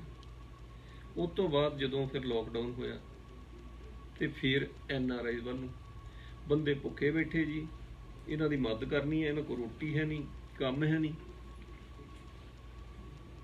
NRI ਫਿਰ ਸੀ ਜਾਂਦੇ ਜਾ ਕੇ ਲੋਕ ਕੋਲੇ ਫਿਰ ਖੋਲ ਦਿੱਤੇ ਆਪਣੇ ਬਟੂਆਂ ਦੇ ਮੂੰਹ, ਡਾਲਰ ਭੇਜੇ, ਕਰੋ ਜੀ ਮਦਦ, ਕੋਈ ਭੁੱਖਾ ਨਾ ਸੋਵੇ। ਮਤਲਬ ਇੰਨਾ ਜ਼ਿਆਦਾ ਉੱਥੇ ਕਿਸੇ ਵੇਲੇ ਅੰਨ ਪਾਣੀ ਹੋ ਗਿਆ ਸੀਗੇ, ਕਈਆਂ ਨੂੰ ਆ ਕੇ ਕਹਿਣਾ ਪਿਆ ਕਿ ਉਹ ਬਸ ਕਰੋ ਭਰਾਵੋ, ਨਾ ਕਰੋ ਅੰਨ ਦੀ ਬੇਕਦਰੀ, ਪੈਸੇ ਦੀ ਬੇਕਦਰੀ। ਮਤਲਬ ਅਸੀਂ ਬੜੀ ਛੇਤੀ ਭੁੱਲ ਕੇ ਫਿਰ ਅੱਗੇ ਫਿਰ ਉੱਥੇ ਹੋ ਜਾਂਦੇ। ਮਤਲਬ ਕਿੰਨੀ ਵਾਰ ਕਿੰਨਾ ਕੁ ਲੁੱਟ ਹੋਵਾਂਗੇ, ਕਿੰਨੀ ਵਾਰ ਬੁੱਧੂ ਬਣਾਂਗੇ। ਕਿਉਂ ਨਹੀਂ ਸੁਧਰ ਜਾਂਦੇ, ਕਿਉਂ ਨਹੀਂ ਸੰਭਲ ਜਾਂਦੇ, ਕਿਉਂ ਨਹੀਂ ਸੋਚ ਵਿਚਾਰਦੇ। ਮਤਲਬ ਇੱਕੋ ਹੀ ਗੱਲ ਜਿਹੜੀ ਆਪਣੇ ਆ ਮਨ 'ਚ ਬੈਠੀ ਹੋ, ਗਰੀਬ ਦਾ ਮੂੰਹ ਗੁਰੂ ਦੀ ਗੋਲਕ। ਉਹ 'ਚ ਪਹਿਲਾਂ ਤਾਂ ਗੁਰੂ ਦੀ ਗੋਲਕ ਦਿਖਾ ਕੇ ਸਾਨੂੰ ਲੁੱਟੀਏ। ਹੁਣ ਜਦੋਂ ਸਾਹਮਣੇ ਆਇਆ ਕਿ ਨਹੀਂ ਜੀ ਇਹ ਗੁਰੂ ਦੀ ਗੋਲਕ ਤਾਂ ਨਾਂ ਹੀ ਰੱਖਿਆ ਆ, ਗੋਲਕ ਤਾਂ ਇਹਨਾਂ ਦੀ ਆਪਣੀ ਆ, ਗੁਰੂ ਦੀ ਗੋਲਕ ਦਾ ਤਾਂ ਨਾਂ ਹੀ ਆ। ਹੁਣ ਉਧਰ ਕੰਮ ਕਟਿਆ, ਹੁਣ ਗਰੀਬ ਦਾ ਮੂੰਹ ਮੋਹਰੇ ਕਰ ਦਿੱਤਾ। ਹੁਣ ਗਰੀਬ ਦਾ ਮੂੰਹ ਦਿਖਾ ਕੇ ਲੁੱਟਣਗੇ। ਜਿਹੜੇ ਬੰਦੇ ਆ ਉਹ ਗਰੀਬ ਦਾ ਹੀ ਮੂੰਹ ਦਿਖਾਉਂਦੇ, ਆਹ ਲੋੜਵੰਦ ਆ, ਗਰੀਬ ਆ, ਇਹਨੂੰ ਦੇ ਦਿਓ ਜੀ, ਇਹਨੂੰ ਕਰ ਦਿਓ ਜੀ। ਉਹ ਮਤਲਬ ਉਹ ਦੋ ਲਾਈਨਾਂ ਦੀ ਲੁੱਟ ਖੋ ਕਰੀ ਜਾਂਦੇ ਆ। ਪਹਿਲਾਂ ਗੋਲਕ ਦਿਖਾ ਕੇ ਕਰੀ ਗਏ, ਹੁਣ ਗਰੀਬ ਦਾ ਮੂੰਹ ਦਿਖਾ ਕੇ ਕਰੀ ਜਾਣਗੇ। ਤੁਸੀਂ ਭੇਜੀ ਜਾਓ ਪੈਸੇ, ਜਿਹਨੂੰ ਮਰਜ਼ੀ ਭੇਜ ਦਿਓ, ਹਿਸਾਬ ਮੰਗ ਕੇ ਦੇਖੋ ਇੱਕ ਵਾਰੀ, ਇਹ ਤੁਹਾਨੂੰ ਦੱਸ ਦੇਣ। ਪਰ ਲੋਕਾਂ ਦਾ ਦੇਖੋ ਨਜ਼ਰੀਆ, ਲੋਕਾਂ ਦਾ NRI ਪ੍ਰਤੀ ਕਿਹੋ ਜਿਹਾ ਆ, ਇਹਦਾ ਨੂੰ ਤੁਹਾਨੂੰ ਕਿੱਸਾ ਸੁਣਾਉਣਾ ਕਿ ਇੱਕ ਵਾਰੀ ਮੋਹਾਲੀ ਇੱਕ SHO ਦੇ ਕੋਲ ਬੈਠਾ ਸੀ ਮੈਂ, ਉੱਥੇ 5-7 ਮੁੰਡੇ ਆ ਗਏ ਇਕੱਠੇ ਹੋ ਕੇ SHO ਦੇ ਕੋਲ। ਕਹਿੰਦੇ ਜੀ ਅਸੀਂ ਟੂਰਨਾਮੈਂਟ ਕਰਾਉਣਾ ਤੇ ਅਸੀਂ ਚਾਹੁੰਦੇ ਤੁਹਾਨੂੰ ਉਹਦੇ 'ਚ ਮੁੱਖ ਮਹਿਮਾਨ ਬਣਾਉਣਾ। SHO ਨੂੰ ਕਹਿੰਦੇ, ਤੇ ਨਾਲੇ ਅਸੀਂ ਜਿਹੜਾ ਪੋਸਟਰ ਛਪਾਉਣਾ ਉਹਦੇ ਉੱਤੇ ਵੀ ਤੁਹਾਡੀ ਫੋਟੋ ਲਾਉਣੀ ਆ, ਸਾਨੂੰ ਫੋਟੋ ਦੇ ਦਿਓ, ਨਾਲੇ ਮੁੱਖ ਮਹਿਮਾਨ ਵਜੋਂ ਆਇਓ। ਚਲੋ ਹੋ ਗਈ ਗੱਲਬਾਤ ਸਾਰੀ, ਕਰਦੇ ਰਹੇ। ਤੇ ਮੁੜ ਕੇ ਬਾਅਦ ਵਿੱਚ ਇੱਕ ਕਹਿੰਦਾ ਕਿ ਇੱਕ SHO ਸਾਹਿਬ ਹੋਰ ਬੇਨਤੀ ਵੀ ਜਿੰਨਾ ਕੁ ਵੀ ਤੁਸੀਂ ਕਰ ਸਕਦੇ ਹੋ, ਯੋਗਦਾਨ ਪਾ ਸਕਦੇ ਹੋ, ਤਾਂ ਤੁਸੀਂ ਪੈਸਿਆਂ ਦਾ ਵੀ ਕੁਛ ਯੋਗਦਾਨ ਪਾ ਦਿਓ। ਉਹ SHO ਹੱਸਣ ਲੱਗ ਪਿਆ, ਕਹਿੰਦਾ ਹੱਦ ਹੋ ਗਈ ਤੁਹਾਡੇ ਵਾਲੀ, ਪੁਲਿਸ ਵਾਲਿਆਂ ਕੋਲੋਂ ਪੈਸੇ ਭਾਲਦੇ ਆ, ਕਮਾਲ ਕਰਦੇ ਤੁਸੀਂ। ਬਾਅਦ ਵਿੱਚ ਕਹਿੰਦਾ ਇੱਕ ਗੱਲ ਸੁਣੋ ਮੇਰੀ, ਤੁਹਾਨੂੰ ਮੈਂ ਦੱਸਾਂ। ਕਹਿੰਦਾ ਇੱਕ ਕੋਈ ਕਮਲਾ ਜਿਹਾ NRI ਲੱਭੋ, ਮਤਲਬ SHO ਦੀ ਗੱਲ ਕਹਿਣ ਦੀ। ਕਹਿੰਦਾ ਕਮਲਾ ਜਿਹਾ NRI ਲੱਭੋ, ਉਹਨੂੰ ਫੂਕ ਚੁਕਾਓ ਕਿ ਅਸੀਂ ਟੂਰਨਾਮੈਂਟ ਕਰਾਉਣਾ, ਸਭ ਤੋਂ ਉੱਪਰ ਤੇਰੀ ਫੋਟੋ ਲਾਉਣੀ ਆ, ਟੂਰਨਾਮੈਂਟ 'ਚ ਮੁੱਖ ਮਹਿਮਾਨ ਤੂੰ ਹੋਊਗਾ। ਜਿਹੜੀ ਹੈ ਉਹ ਕਹਿੰਦਾ 2-4 ਸ਼ੀਲਡਾਂ ਜੀਆਂ ਉਹ ਉਹਦੇ ਕੋਲੋਂ ਫੜਾ ਦਿਓ। ਕਹਿੰਦਾ ਉਹਨੇ ਕਮਲੇ ਨੇ ਸਾਰੇ ਹੀ ਪੈਸੇ ਲਾ ਦੇਣੇ ਆ ਤੁਹਾਡੇ ਟੂਰਨਾਮੈਂਟ ਦੇ। ਕਹਿੰਦਾ ਥੋੜੇ ਭਾਵੇਂ ਬਚ ਵੀ ਜਾਣਗੇ ਤੁਹਾਡੇ ਕੋਲ। ਮਤਲਬ ਨਜ਼ਰੀਆ ਲੋਕਾਂ ਦਾ ਇਹ ਆ, ਜਿਹੜੇ ਬੰਦੇ ਸੋਚਦੇ ਨਾ ਸਾਨੂੰ ਬੜਾ ਮਾਣ ਮਿਲਦਾ ਟੂਰਨਾਮੈਂਟ 'ਚ ਜਾਈਦਾ, ਮੁੱਖ ਮਹਿਮਾਨ ਅਸੀਂ ਹੋਈਦਾ। ਤੁਸੀਂ ਮੈਂ ਕਹਿੰਦਾ 7 ਸਾਲ 8 ਸਾਲ 10 ਸਾਲ ਪੈਸੇ ਭੇਜੀ ਜਾਓ, ਮੁੱਖ ਮਹਿਮਾਨ ਬਣੀ ਜਾਓ। ਕਿਸੇ 1 ਸਾਲ ਇਦਾਂ ਕਹਿ ਕੇ ਦੇਖਿਓ ਕਿ ਐਤਕੀ ਆਉਣਾ ਮੈਂ ਜ਼ਰੂਰ ਹੈ, ਮੁੱਖ ਮਹਿਮਾਨ ਵੀ ਬਣਨਾ, ਪਰ ਮੈਨੂੰ ਕੋਈ ਪ੍ਰੋਬਲਮ ਹੋ ਗਈ ਫਾਈਨੈਂਸ਼ੀਅਲੀ, ਮੈਂ ਪੈਸੇ ਨਹੀਂ ਐਤਕੀ ਦੇ ਸਕਣੇ, ਆਊਂਗਾ ਜ਼ਰੂਰ। ਫਿਰ ਤੁਹਾਨੂੰ ਐਨ ਕਲੀਅਰ ਹੋ ਜਾਊਗਾ ਕਿ ਕਿੰਨਾ ਕੁ ਤੁਹਾਡਾ ਮਾਨ ਸਨਮਾਨ ਹੈ। ਪਹਿਲੀ ਤਾਂ ਗੱਲ ਉਹਨੇ ਕਹਿਣਾ ਆਉਣ ਦੀ ਲੋੜ ਨਹੀਂ, ਟਿਕਿਆ ਰਿਹਾ ਉੱਥੇ। ਜੇ ਆ ਗਏ ਤਾਂ ਤੁਹਾਨੂੰ ਕਿਸੇ ਨੇ ਸਟੇਜ ਦੇ ਨੇੜੇ ਨਹੀਂ ਜਾਣ ਦੇਣਾ। ਸਾਊਥ ਇੰਡੀਅਨ ਥੋੜ੍ਹੇ ਇੱਥੇ, ਸਾਊਥ ਇੰਡੀਆ 'ਚ ਗਰੀਬੀ ਵੀ ਬੜੀ ਆ, ਤੇ ਉੱਥੇ ਤਾਂ ਕੋਈ ਹੈ ਨਹੀਂ ਵੀ ਉਹ ਇੱਦਾਂ ਕਰਦੇ ਹੋਣਗੇ ਚੈਰਿਟੀ, ਤੇ ਜਿਹਨੇ ਮਰਜ਼ੀ ਦਿਖਾਤੀ ਵੀਡੀਓ ਤੇ ਖੁੱਲੇ ਸਿੱਟ ਦਿੰਦੇ ਹੋਣਗੇ। ਸਿਰਫ ਅਸੀਂ ਆ ਜਿਹੜੇ ਪੰਜਾਬੀ NRI, ਨਾਲੇ ਤਾਂ ਬੁੱਧੂ ਅਖਵਾਉਣੇ ਆ, ਕਹਿੰਦੇ ਘਰੋਂ ਘਰ ਗਾਉਣਾ, ਬਾਹਰੋਂ ਬੁੱਧੂ ਅਖਵਾਉਣਾ, ਉਹ ਕੰਮ ਅਸੀਂ ਕਰਦੇ। ਇੱਥੇ ਇੱਦਾਂ ਦੇ ਬੰਦੇ ਵੀ ਮਿਲੇ ਆ ਜਿਹੜੇ ਕਹਿੰਦੇ ਕਿ ਅਸੀਂ ਆਪਣੀ ਕੋਈ ਪ੍ਰਾਪਰਟੀ ਵੇਚ ਕੇ ਜਾਂ ਘਰ ਵੇਚ ਕੇ ਉੱਥੇ ਕਿਸੇ ਨੂੰ ਦਾਨ ਦੇਣ ਨੂੰ ਤਿਆਰ ਹੋਏ ਸੀ। ਸਾਨੂੰ ਬਾਅਦ ਚ ਕਲੀਅਰ ਹੋ ਗਿਆ ਵੀ ਉਹ ਬੰਦਾ ਤਾਂ ਕਰਦਾ ਹੀ ਜਾਲਸਾਜ਼ੀਆਂ ਆ, ਪਰ ਉਹਨੇ ਬੰਦੇ ਨੇ ਗੱਲਾਂ ਬਾਤਾਂ ਨਾਲ ਫੋਨ ਕਰਕੇ ਤਾਂ ਪ੍ਰਭਾਵਿਤ ਕਰ ਲਿਆ ਸੀ। ਹੁਣ ਜਿਹੜੇ NRI ਆ ਜਿਨ੍ਹਾਂ ਦਾ ਕਿਤੇ ਉੱਥੇ ਥਾਣੇ ਚਹਿਰੀਆਂ ਨਾਲ ਬਾਹ ਪੈਂਦਾ, ਉਹਨਾਂ ਨੂੰ ਪੁੱਛ ਕੇ ਦੇਖੋ ਵੀ NRI ਥਾਣੇ ਜਿਹੜੇ ਬਣਾਏ ਆ, NRI ਥਾਣਿਆਂ ਤੋਂ ਦੂਜੇ ਥਾਣਿਆਂ ਨੂੰ ਕੋਈ ਫਰਕ ਹੈਗਾ? ਜਾਂ ਉੱਥੇ ਕੋਈ ਸਪੈਸ਼ਲ ਬਿਹੇਵੀਅਰ ਹੁੰਦਾ ਜਾਂ NRI ਦੀ ਸੁਣੀ ਜਾਂਦੀ ਹੈ, ਕੋਈ ਫਰਕ ਹੈ? ਬਸ ਕਹਿਣ ਨੂੰ ਬਣਾਤੇ NRI ਥਾਣੇ, ਇਹ NRI ਸਭਾ। ਜਿਹੜੇ ਬੰਦਿਆਂ ਨੂੰ NRIਆਂ ਨੇ ਪੈਸੇ ਭੇਜੇ ਸੀ, ਡਾਲਰ ਭੇਜੇ ਸੀ ਨਾ, ਉਹਨਾਂ ਦਾ ਕਹਿਣਾ ਕੀ ਹੁੰਦਾ ਸੀ ਕਿ ਉਹ ਹਾਂ ਉੱਥੇ ਟੈਕਸ ਚੋਰੀਆਂ ਕਰਕੇ ਇੱਧਰ ਨੂੰ ਭੇਜ ਦਿੰਦੇ ਆ। ਮਤਲਬ ਸੋਚ ਉਹਨਾਂ ਦੀ ਇਹ ਆ ਕਿ ਉੱਥੋਂ ਟੈਕਸ ਦੀ ਚੋਰੀ ਕਰ ਲੈਂਦੇ ਆ, ਉਹ ਪੈਸੇ ਸਾਨੂੰ ਭੇਜ ਦਿੰਦੇ ਤੇ ਆਪਣੇ ਬੱਲੇ ਬੱਲੇ ਕਰਾਉਣ ਨੂੰ। ਜਾਂ ਕਹਿਣਗੇ ਉਹ ਟੈਕਸ ਬਚਾਉਣ ਲਈ ਕਰਦੇ ਆ, ਜਿਹੜੇ ਸਾਨੂੰ ਪੈਸੇ ਦਿੰਦੇ ਆ ਇਹ ਟੈਕਸ ਬਚਾਉਣ ਲਈ ਦਿੰਦੇ ਆ, 100 ਦੇ ਕੇ ਉੱਤੇ 1000 ਭਰ ਦਿੰਦੇ ਹੋਣਗੇ। ਮਤਲਬ ਗੱਲਾਂ ਜੋ ਇਹੋ ਜਿਹੀਆਂ ਬਣਾਈਆਂ। ਤੇ ਜਾਂ ਕਹਿਣਗੇ ਜੇ ਕਿਸੇ ਨੇ ਭੇਜੇ ਆ ਉਹ ਉੱਥੇ ਪਤਾ ਨਹੀਂ ਕਿੰਨੇ ਇਕੱਠੇ ਕੀਤੇ ਹੋਣੇ ਆ, 1000 ਇਕੱਠਾ ਕੀਤਾ ਹੋਊ, 500 ਜੇਬ 'ਚ ਪਾਇਆ ਹੋਊ, 500 ਸਾਨੂੰ ਭੇਜ ਦਿੱਤਾ। ਇਹ ਆਪਣੇ ਕੰਨੀ ਸੁਣਦੀਆਂ ਗੱਲਾਂ। ਤੇ ਜੇ ਇਹ ਨਾ ਵੀ ਹੋਵੇ ਤਾਂ ਇੱਕ ਗੱਲ ਤਾਂ ਆਮ ਹੀ ਸਾਰੇ ਕਹਿੰਦੇ ਨਾ, ਉਦੋਂ 60 ਰੁਪਈਏ 'ਚ ਹੁੰਦਾ ਸੀ ਡਾਲਰ। ਕਹਿਣਾ ਉਹ ਕੀ ਫਰਕ ਪੈਂਦਾ, ਰੁਪਈਏ ਦੇ 60 ਬਣਦੇ ਆ, ਕੀ ਫਰਕ ਪੈਂਦਾ ਜੇ ਭੇਜ ਵੀ ਦਿੱਤੇ ਤਾਂ? ਇੰਨੇ ਕੁ ਪੈਸਿਆਂ ਦੇ ਇੱਧਰ ਪੈਸਾ ਹੀ ਪੈਸਾ ਬਣ ਜਾਂਦਾ, ਉਹਨਾਂ ਦੀ ਬੱਲੇ ਬੱਲੇ ਹੋ ਜਾਂਦੀ। ਪਰ ਸੋਚਣ ਵਾਲੀ ਗੱਲ ਇਹ ਵੀ ਹੈ, ਜੇ ਇੱਕ ਦੇ 60 ਬਣਦੇ ਤਨਖਾਹ ਵੀ ਇੱਥੇ ਕਿੰਨੀ ਕਿ 2-2.5 ਹਜ਼ਾਰ ਹੀ ਹੈ ਨਾ। ਇੰਡੀਆ ਵਾਂਗੂ 80-80 ਹਜ਼ਾਰ ਲੱਖ ਰੁਪਈਆ ਤਨਖਾਹ, ਤੈਨੂੰ 2-2.5-3 ਕਮਾਉਂਦਾ, ਕੋਈ 4 ਕਮਾਉਂਦਾ, ਕੋਈ 5 ਕਮਾਉਂਦਾ। ਮਤਲਬ ਇੱਕ ਹੋਰ ਆਮ ਸੁਣਿਆ ਹੋਣਾ ਕਿ NRI ਬਾਰੇ ਕੀ ਬਣਾਇਆ, ਕੋਈ ਆਲਰੇਡੀ ਆ ਕਹਿੰਦਾ। ਮੈਨੂੰ ਚੇਤਾ ਇੱਕ ਜਿੱਥੇ ਸਾਡਾ ਆਫਿਸ ਸੀ ਨਾ 22 ਸੈਕਟਰ, ਉਹਦੇ ਨਾਲ ਹੀ ਹੇਠਾਂ ਇੱਕ ਨਾਲ ਦੇ ਬਲਾਕ ਦੇ ਵਿੱਚ ਟੈਕਸੀ ਸਟੈਂਡ ਹੁੰਦਾ ਸੀ। ਉਹ ਪ੍ਰਧਾਨ ਸਾਡੇ ਕੋਲ ਆ ਜਾਂਦਾ ਸੀ ਕਦੇ ਕਦਾਈ, ਤੇ ਉਹਨੇ ਕਈ ਵਾਰੀ ਕਰਨਾ ਵੀ ਕਾਰਾਂ ਹੁਣ ਥੋੜੀਆਂ ਰਿਪੇਅਰ ਮੰਗਦੀਆਂ, ਰਿਪੇਅਰ ਹੋਣ ਵਾਲੀਆਂ, ਕੋਈ ਨਹੀਂ ਆਲਰੇਡੀ ਆਉਣ ਵਾਲੀ ਆ, ਉਹਨਾਂ ਦੇ ਗੱਲ ਪਾ ਦੇਣੀ। ਆਲਰੇਡੀ ਹੈ ਮਤਲਬ NRI, ਅਸੀਂ ਆਲਰੇਡੀ ਕਹਿੰਦੇ ਹਰ ਗੱਲ ਨੂੰ, ਆਲਰੇਡੀਆਂ ਦੀ ਗੱਲ ਪਾ ਦੇਣੀ, ਆਉਣ ਵਾਲੀ ਹੈ।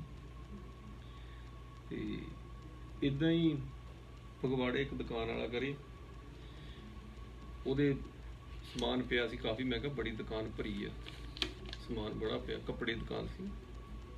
ਉਹ ਕਹਿੰਦਾ ਕੋਈ ਨਹੀਂ, ਆ ਜਾ ਓਕੇ ਕਰਕੇ ਉਹਨਾਂ ਨੇ ਸਾਰੇ ਚੱਕ ਕੇ ਲੈ ਜਾਣਾ, ਜੋ ਕਹਿੰਦਾ ਚਾਹੇ ਹੋਵੇ ਫੈਸ਼ਨ ਆਊਟ ਫੈਸ਼ਨ, ਜਾ ਕਰਨ ਵਾਲੇ ਨੇ ਸਾਰੇ ਲੈ ਜਾਣਾ ਚੱਕ ਕੇ। ਮੈਂ ਕਿਹਾ ਜਿਹੜਿਆਂ ਦੇ ਸਿਰ ਤੇ ਤੁਸੀਂ ਰੋਟੀ ਖਾਂਦੇ ਆ ਤੇ ਉਹਨਾਂ ਬਾਰੇ ਤੁਸੀਂ ਇੱਦਾਂ ਸੋਚਦੇ? ਉਹ ਮੁੜ ਕੇ ਐਵੇਂ ਹੱਸ ਜੇ ਕੇ ਗੱਲ ਸਾਰ ਦਿੱਤੀ, ਪਰ ਪਤਾ ਲੱਗ ਗਿਆ ਵੀ ਸੋਚ ਇਹੋ ਜਿਹੀ। ਹੁਣ ਪਿੰਡ ਦਾ ਪੰਚਾਇਤ ਘਰ ਬਣਾਉਣਾ ਜੀ, ਟੂਰਨਾਮੈਂਟ ਕਰਾਉਣਾ, ਮੈਂ ਜਿੰਮ ਬਣਾਉਣਾ, ਪਿੰਡ 'ਚ ਸੜਕ ਪੱਕੀ ਕਰਾਉਣੀ ਆ, ਕੋਈ ਵੀ ਕੰਮ ਹੋਵੇ ਤਾਂ ਚੇਤਾ ਸਭ ਤੋਂ ਪਹਿਲਾਂ ਆਉਣਾ NRI। NRIਆਂ ਨੂੰ ਕਰੋ ਜੀ ਫੋਨ, ਪਿੰਡ ਦਿਆਂ ਨੂੰ ਕਹੋ ਜੀ ਮਦਦ ਕਰਨ। ਪਰ ਮੈਂ ਖੁਦ ਇਹਨਾਂ ਗੱਲਾਂ ਦਾ ਗਵਾਹ ਆ ਕਿ NRIਆਂ ਨੇ ਜਿਨ੍ਹਾਂ ਨੇ ਪਿੰਡ ਦੇ ਵਿੱਚ ਖੁੱਲੇ ਮਨ ਨਾਲ ਪੈਸੇ ਦਿੱਤੇ, ਕੋਈ ਪੰਚਾਇਤ ਘਰ ਟੂਰਨਾਮੈਂਟ ਜਾਂ ਜਿੱਥੇ ਵੀ ਦਿੱਤਾ ਹੈ, ਜਦੋਂ ਉਸੇ NRI ਨੂੰ ਕਿਸੇ ਮਸਲੇ 'ਚ ਪਿੰਡ ਦੇ ਇੱਕ ਬੰਦੇ ਦੀ ਗਵਾਹੀ ਦੀ ਲੋੜ ਪਈ ਨਾ, ਇੱਕ ਬੰਦਾ ਵੀ ਗਵਾਹੀ ਦੇਣ ਨਹੀਂ ਤੁਰਿਆ ਨਾਲ। ਕਾਰਨ ਕਹਿੰਦੇ ਅਸੀਂ ਉਹ ਇਹਨੇ ਤਾਂ ਕੱਲ ਨੂੰ ਫਲੈਟ ਫੜ ਕੇ ਜਹਾਜ਼ ਉੱਥੇ ਚੱਲ ਜਾਣਾ, ਅਸੀਂ ਤਾਂ ਉਹਨਾਂ ਨਾਲ ਵਰਤਣਾ, ਅਸੀਂ ਕਿਉਂ ਵੈਰ ਪਾਈਏ। ਹਾਲ ਇਹ ਆ ਲੋਕਾਂ ਦਾ, ਮਤਲਬ ਪੈਸੇ ਲੈਣ ਨੂੰ ਤਾਂ ਕੋਈ ਨਹੀਂ, ਦਿਓ ਜੀ ਡਾਲਰ, ਖੁੱਲੇ ਦਿਲ ਨਾਲ ਦਿਓ, ਜੇ ਲੋੜ ਪਈ ਤਾਂ ਕੋਈ ਨਾਲ ਨਹੀਂ ਖੜਦਾ। ਇੱਕ ਕਿੱਸਾ ਇਦਾਂ ਦਾ ਆਇਆ ਸੀ, ਬੜਾ ਅਜੀਬ ਕਿੱਸਾ ਸੀ। ਉਹ ਬੰਦੇ ਨੇ ਆਪਣੇ ਭਰਾ ਨੂੰ ਮਾਫ ਕਰਨ ਖੁੱਲੇ ਦਿਲ ਨਾਲ ਪੈਸੇ ਭੇਜੇ ਬੰਦੇ ਨੇ, ਜ਼ਮੀਨ ਵੀ ਖਰੀਦੀ, ਉੱਥੇ ਪਿੰਡ 'ਚ ਕੋਠੀ ਵੀ ਪਾਈ, ਪਿੰਡ 'ਚ ਹੋਰ ਵੀ ਜਿਹੜੇ ਕੋਈ ਕੰਮ ਹੁੰਦੇ ਸੀ ਪਿੰਡ ਦੇ, ਤੇ NRI ਖੁੱਲੇ ਦਿਲ ਨਾਲ ਭੇਜਦਾ ਸੀ ਆਪਣੇ ਭਰਾ ਨੂੰ, ਤੇ ਭਰਾ ਅੱਗੇ ਲਾਉਂਦਾ ਸੀ ਜਿੱਥੇ ਵੀ ਕਿਤੇ ਲੋੜ ਹੋਵੇ।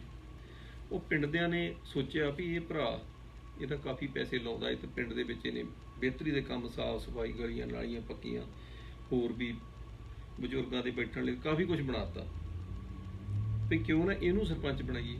ਉਹਨਾਂ ਨੇ ਉਹਦੇ ਭਰਾ ਨੂੰ ਸਰਪੰਚ ਬਣਾਤਾ, ਸਰਪੰਚ ਚੁਣਿਆ ਗਿਆ, ਸਭ ਕੁਝ ਚੱਲਦਾ ਰਿਹਾ। ਬਾਅਦ ਵਿੱਚ ਪਹਿਲਾਂ ਤਾਂ ਚਲੋ ਠੀਕ ਠਾਕ ਸੀ, ਬਾਅਦ ਵਿੱਚ ਚਲੋ ਜੇ ਭਰਾ ਇਕੱਠੇ ਅਖੀਰ ਇੱਕ ਦਿਨ ਤਾਂ ਵੰਡ ਵਡਾਈ ਹੋਣੀ ਹੁੰਦੀ ਹੈ। ਜਿੱਦਣ ਵੰਡ ਵਡਾਈ ਦੀ ਗੱਲ ਆਈ ਤੇ ਦੋਨਾਂ ਦੇ ਵਿੱਚ ਜਿਹੜੀ ਪਿੰਡ ਵਿਚਲੀ ਜਗ੍ਹਾ ਨੂੰ ਲੈ ਕੇ ਵਿਵਾਦ ਹੋ ਗਿਆ, ਝਗੜਾ ਹੋ ਗਿਆ। ਮਤਲਬ ਪਿੰਡਾਂ ਦੇ ਵਿੱਚ ਇਹੋ ਹੀ ਆ ਜਿਹੜਾ ਕਾਨੂੰਨ, ਕਿ ਜਿਹੜੀ ਲਾਲ ਲੀਕ, ਜਿਹਨੂੰ ਲਾਲ ਡੋਰਾ ਕਹਿੰਦੇ ਆ, ਲਾਲ ਲੀਕ ਦੇ ਅੰਦਰ ਜ਼ਮੀਨ ਜਿਹਦਾ ਕਬਜ਼ਾ ਉਸੇ ਦੀ ਆ, ਜਿਹੜਾ ਉੱਤੇ ਕਾਬਜ ਆ। ਤੇ ਉਦੋਂ ਉਸ ਬੰਦੇ ਨੇ ਜਿਹੜੀ ਭਰਾ ਨਾਲ ਵਿਵਾਦ ਹੋਇਆ, ਤਾਂ ਜਿਹੜੀ ਕੋਠੀ ਉਹਨੇ ਹੱਥੀਂ ਬਣਾ ਕੇ ਦਿੱਤੀ, ਤੇ ਜਿਹੜੀ ਪਿੰਡ ਵਿੱਚ ਜਗ੍ਹਾ ਸੀ ਉਹ ਤੋਂ ਸਾਰੇ ਤੋਂ ਹੀ ਉਹਨੂੰ ਸਾਫ਼ ਕਰਤਾ ਕਿ ਇਹ ਤੇਰਾ ਕੋਈ ਲੈਣ ਦੇਣ ਨਹੀਂ, ਇਹ ਤਾਂ ਸਾਨੂੰ ਲਿਖ ਗਿਆ ਬਜ਼ੁਰਗ, ਮੈਨੂੰ ਲਿਖ ਗਿਆ ਉਹ ਕਹਿੰਦਾ। ਹਾਲਾਂਕਿ ਉਹਨੂੰ ਪਤਾ ਸੀ ਵੀ ਇਦਾਂ ਦੀ ਕੋਈ ਵਸੀਅਤ ਹੋਈ ਨਹੀਂ। ਬਾਅਦ ਵਿੱਚ ਚਲੋ ਗੱਲ ਕੋਰਟ ਕਚਹਿਰੀ ਤਾਈਂ ਗਈ, ਤਾਂ ਉਹ ਕਹਿੰਦੇ ਕੋਈ ਪਿੰਡ ਚੋਂ ਗਵਾਹ ਲਿਆਓ, ਤੇ ਜਿਹੜਾ ਇੱਥੇ ਕਿ ਗਵਾਹੀ ਦੇ ਦਿਓ ਤੁਹਾਡੇ ਹੱਕ 'ਚ, ਤੇ ਇਹਦਾ ਵੀ ਹੱਕ ਬਣਦਾ ਵੀ ਇਦਾਂ ਦੀ ਕੋਈ ਨਹੀਂ ਜਿਹੜੀ ਉਹਨੂੰ ਬਜ਼ੁਰਗ ਨੇ ਇਹਨਾਂ ਨੂੰ ਦਿੱਤੀ। ਉਸ ਬੰਦੇ NRI ਦੇ ਨਾਲ ਪਿੰਡ ਦਾ ਇੱਕ ਵੀ ਬੰਦਾ ਗਵਾਹੀ ਦੇਣ ਨੂੰ ਨਹੀਂ ਤੁਰਿਆ। ਉਹਨਾਂ ਦਾ ਕਹਿਣਾ ਸੀ ਵੀ ਤੇਰੇ ਪਿੱਛੇ ਅਸੀਂ ਸਰਪੰਚ ਨਾ ਵਿਗਾੜ ਲਈਏ। ਮਤਲਬ ਤੁਸੀਂ ਦੇਖੋ, ਬੰਦੇ ਦੀ ਕੁਰਬਾਨੀ ਵੀ, ਆਪਣੇ ਭਰਾ ਨੂੰ ਗਰੀਬੀ ਚੋਂ ਕੱਢਿਆ, ਜ਼ਮੀਨ ਵੀ ਲਈ, ਕੋਠੀ ਵੀ ਬਣਾ ਕੇ ਦਿੱਤੀ, ਉਹਨੂੰ ਸਰਪੰਚ ਬਣਾਤਾ। ਉਹੋ ਹੀ ਸਰਪੰਚ ਉਹਦੇ ਜਿਹੜਾ ਬਹਿ ਗਿਆ। ਉਹ ਬੰਦਾ ਕਹਿੰਦਾ ਜੇ ਕਹਿੰਦਾ ਇਹੋ ਮੈਨੂੰ ਨਾ ਸਰਪੰਚ ਬਣਾਇਆ ਹੁੰਦਾ, ਸ਼ਾਇਦ ਫੇਰ ਕੋਈ ਤਾਂ ਮੇਰੇ ਨਾਲ ਤੁਰ ਪੈਂਦਾ ਪਿੰਡ ਵਿੱਚੋਂ, ਵੀ ਚੱਲ ਦੇ ਦਿੰਦੇ ਆ। ਹੁਣ ਉਹ ਸਰਪੰਚ ਪਾਵਰਫੁਲ ਬਣ ਗਿਆ, ਤਾਂ ਇਸ ਕਰਕੇ ਕਹਿੰਦਾ ਕੋਈ ਨਾਲ ਨਹੀਂ ਤੁਰਦਾ। ਉਸੇ ਪਿੰਡ ਦੇ ਵਿੱਚ ਜਿੱਥੇ ਖੁੱਲੇ ਮਨ ਨਾਲ ਉਹਨੇ ਡਾਲਰ ਦਿੱਤੇ, ਉੱਥੋਂ ਪਿੰਡ ਚੋਂ ਕੋਈ ਨਾਲ ਗਵਾਹੀ ਨੂੰ ਤੁਰਿਆ ਨਹੀਂ ਉਸ ਬੰਦੇ ਦੀ। ਇਹੋ ਜਿਹੇ ਤਾਂ ਪਤਾ ਨਹੀਂ ਕਿੰਨੇ ਅਨੇਕਾਂ ਕਿੱਸੇ ਆ ਜਾਣਕਾਰਾਂ ਦੇ ਵੀ, ਤੇ ਕਈ ਬੰਦੇ ਜਿਹੜੇ ਉੱਥੇ ਖਬਰਾਂ ਲਵਾਉਣ ਵੀ ਆਉਂਦੇ ਹੁੰਦੇ ਸੀ, ਉਹਨਾਂ ਦੇ ਵੀ ਬੜੇ ਕਿੱਸੇ ਆ।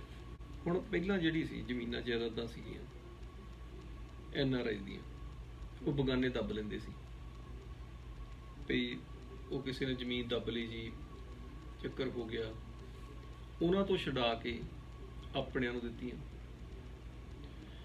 ਹੁਣ ਆਪਣਿਆਂ ਨੂੰ ਦੱਬ ਲਈਆਂ।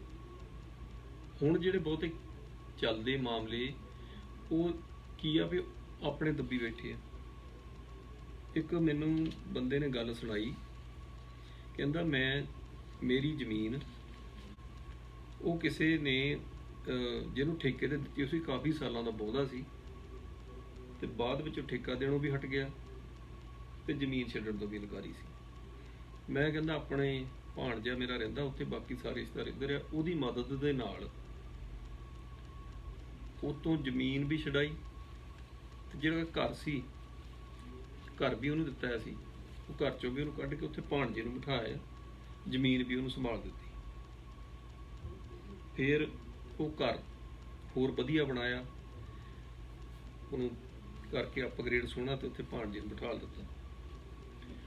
ਉਹ ਭਾਣਜੇ ਨੇ ਸਾਲ ਕੁ ਦਿੱਤਾ ਠੇਕਾ ਜ਼ਮੀਨ ਦਾ, ਬਾਅਦ ਚ ਉਹ ਵੀ ਦੇਣਾ ਹਟ ਗਿਆ। ਆਨੇ ਬਹਾਨੇ ਸ਼ੁਰੂ ਹੋ ਗਏ, ਤਾਂ ਬੰਦਾ ਇੱਥੋਂ ਗਿਆ ਸਪੈਸ਼ਲ ਫਲਾਈਟ ਲੈ ਕੇ, ਫਿਰ ਜਾ ਕੇ ਗੱਲ ਕਿਸੇ ਪਾਸੇ ਲਾ ਕੇ ਆਵਾਂ ਵੀ ਜੇ ਦੇਣੇ ਪੈਸੇ ਤਾਂ ਦੇ, ਨਹੀਂ ਤਾਂ ਫਿਰ ਜ਼ਮੀਨ ਛੱਡ ਦੇ। ਉੱਥੇ ਗਿਆ ਤੇ ਉਹ ਬੰਦਾ ਕਹਿੰਦਾ ਕਿ ਸ਼ਾਮ ਨੂੰ ਜਦੋਂ ਬੈਠੇ ਤਾਂ ਭਾਣਜਾ ਗੱਲਾਂ ਹੀ ਹੋਰ ਕਰਨ ਲੱਗ ਪਿਆ। ਕਹਿੰਦਾ ਕਦੀ ਉਹ ਕਵੇ ਇੱਥੇ ਇੱਕ NRI ਆਇਆ ਸੀ, ਇੱਦਾਂ ਹੀ ਜ਼ਮੀਨ ਛਡਾਉਣ ਦੇ ਚੱਕਰ 'ਚ ਸਵੇਰ ਨੂੰ ਪਤਾ ਹੀ ਨਹੀਂ ਲੱਗਾ, ਉਹ ਸੁੱਤੇ ਪਏ ਦੇ ਨਿਕਲ ਗਏ।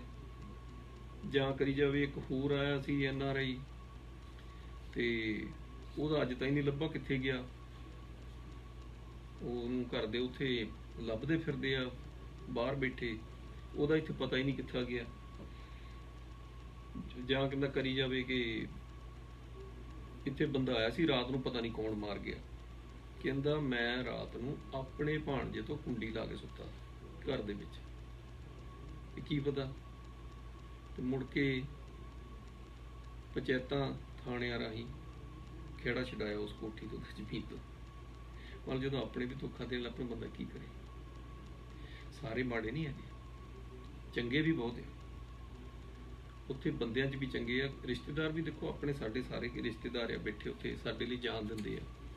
ਪਰ ਕੁਛ ਇੱਕ ਇੱਦਾਂ ਦੇ ਆ ਜਿਨ੍ਹਾਂ ਨੂੰ ਲੱਗਦਾ ਵੀ NRI ਤਾਂ ਇਹ ਇੱਦਾਂ ਦੀ ਆ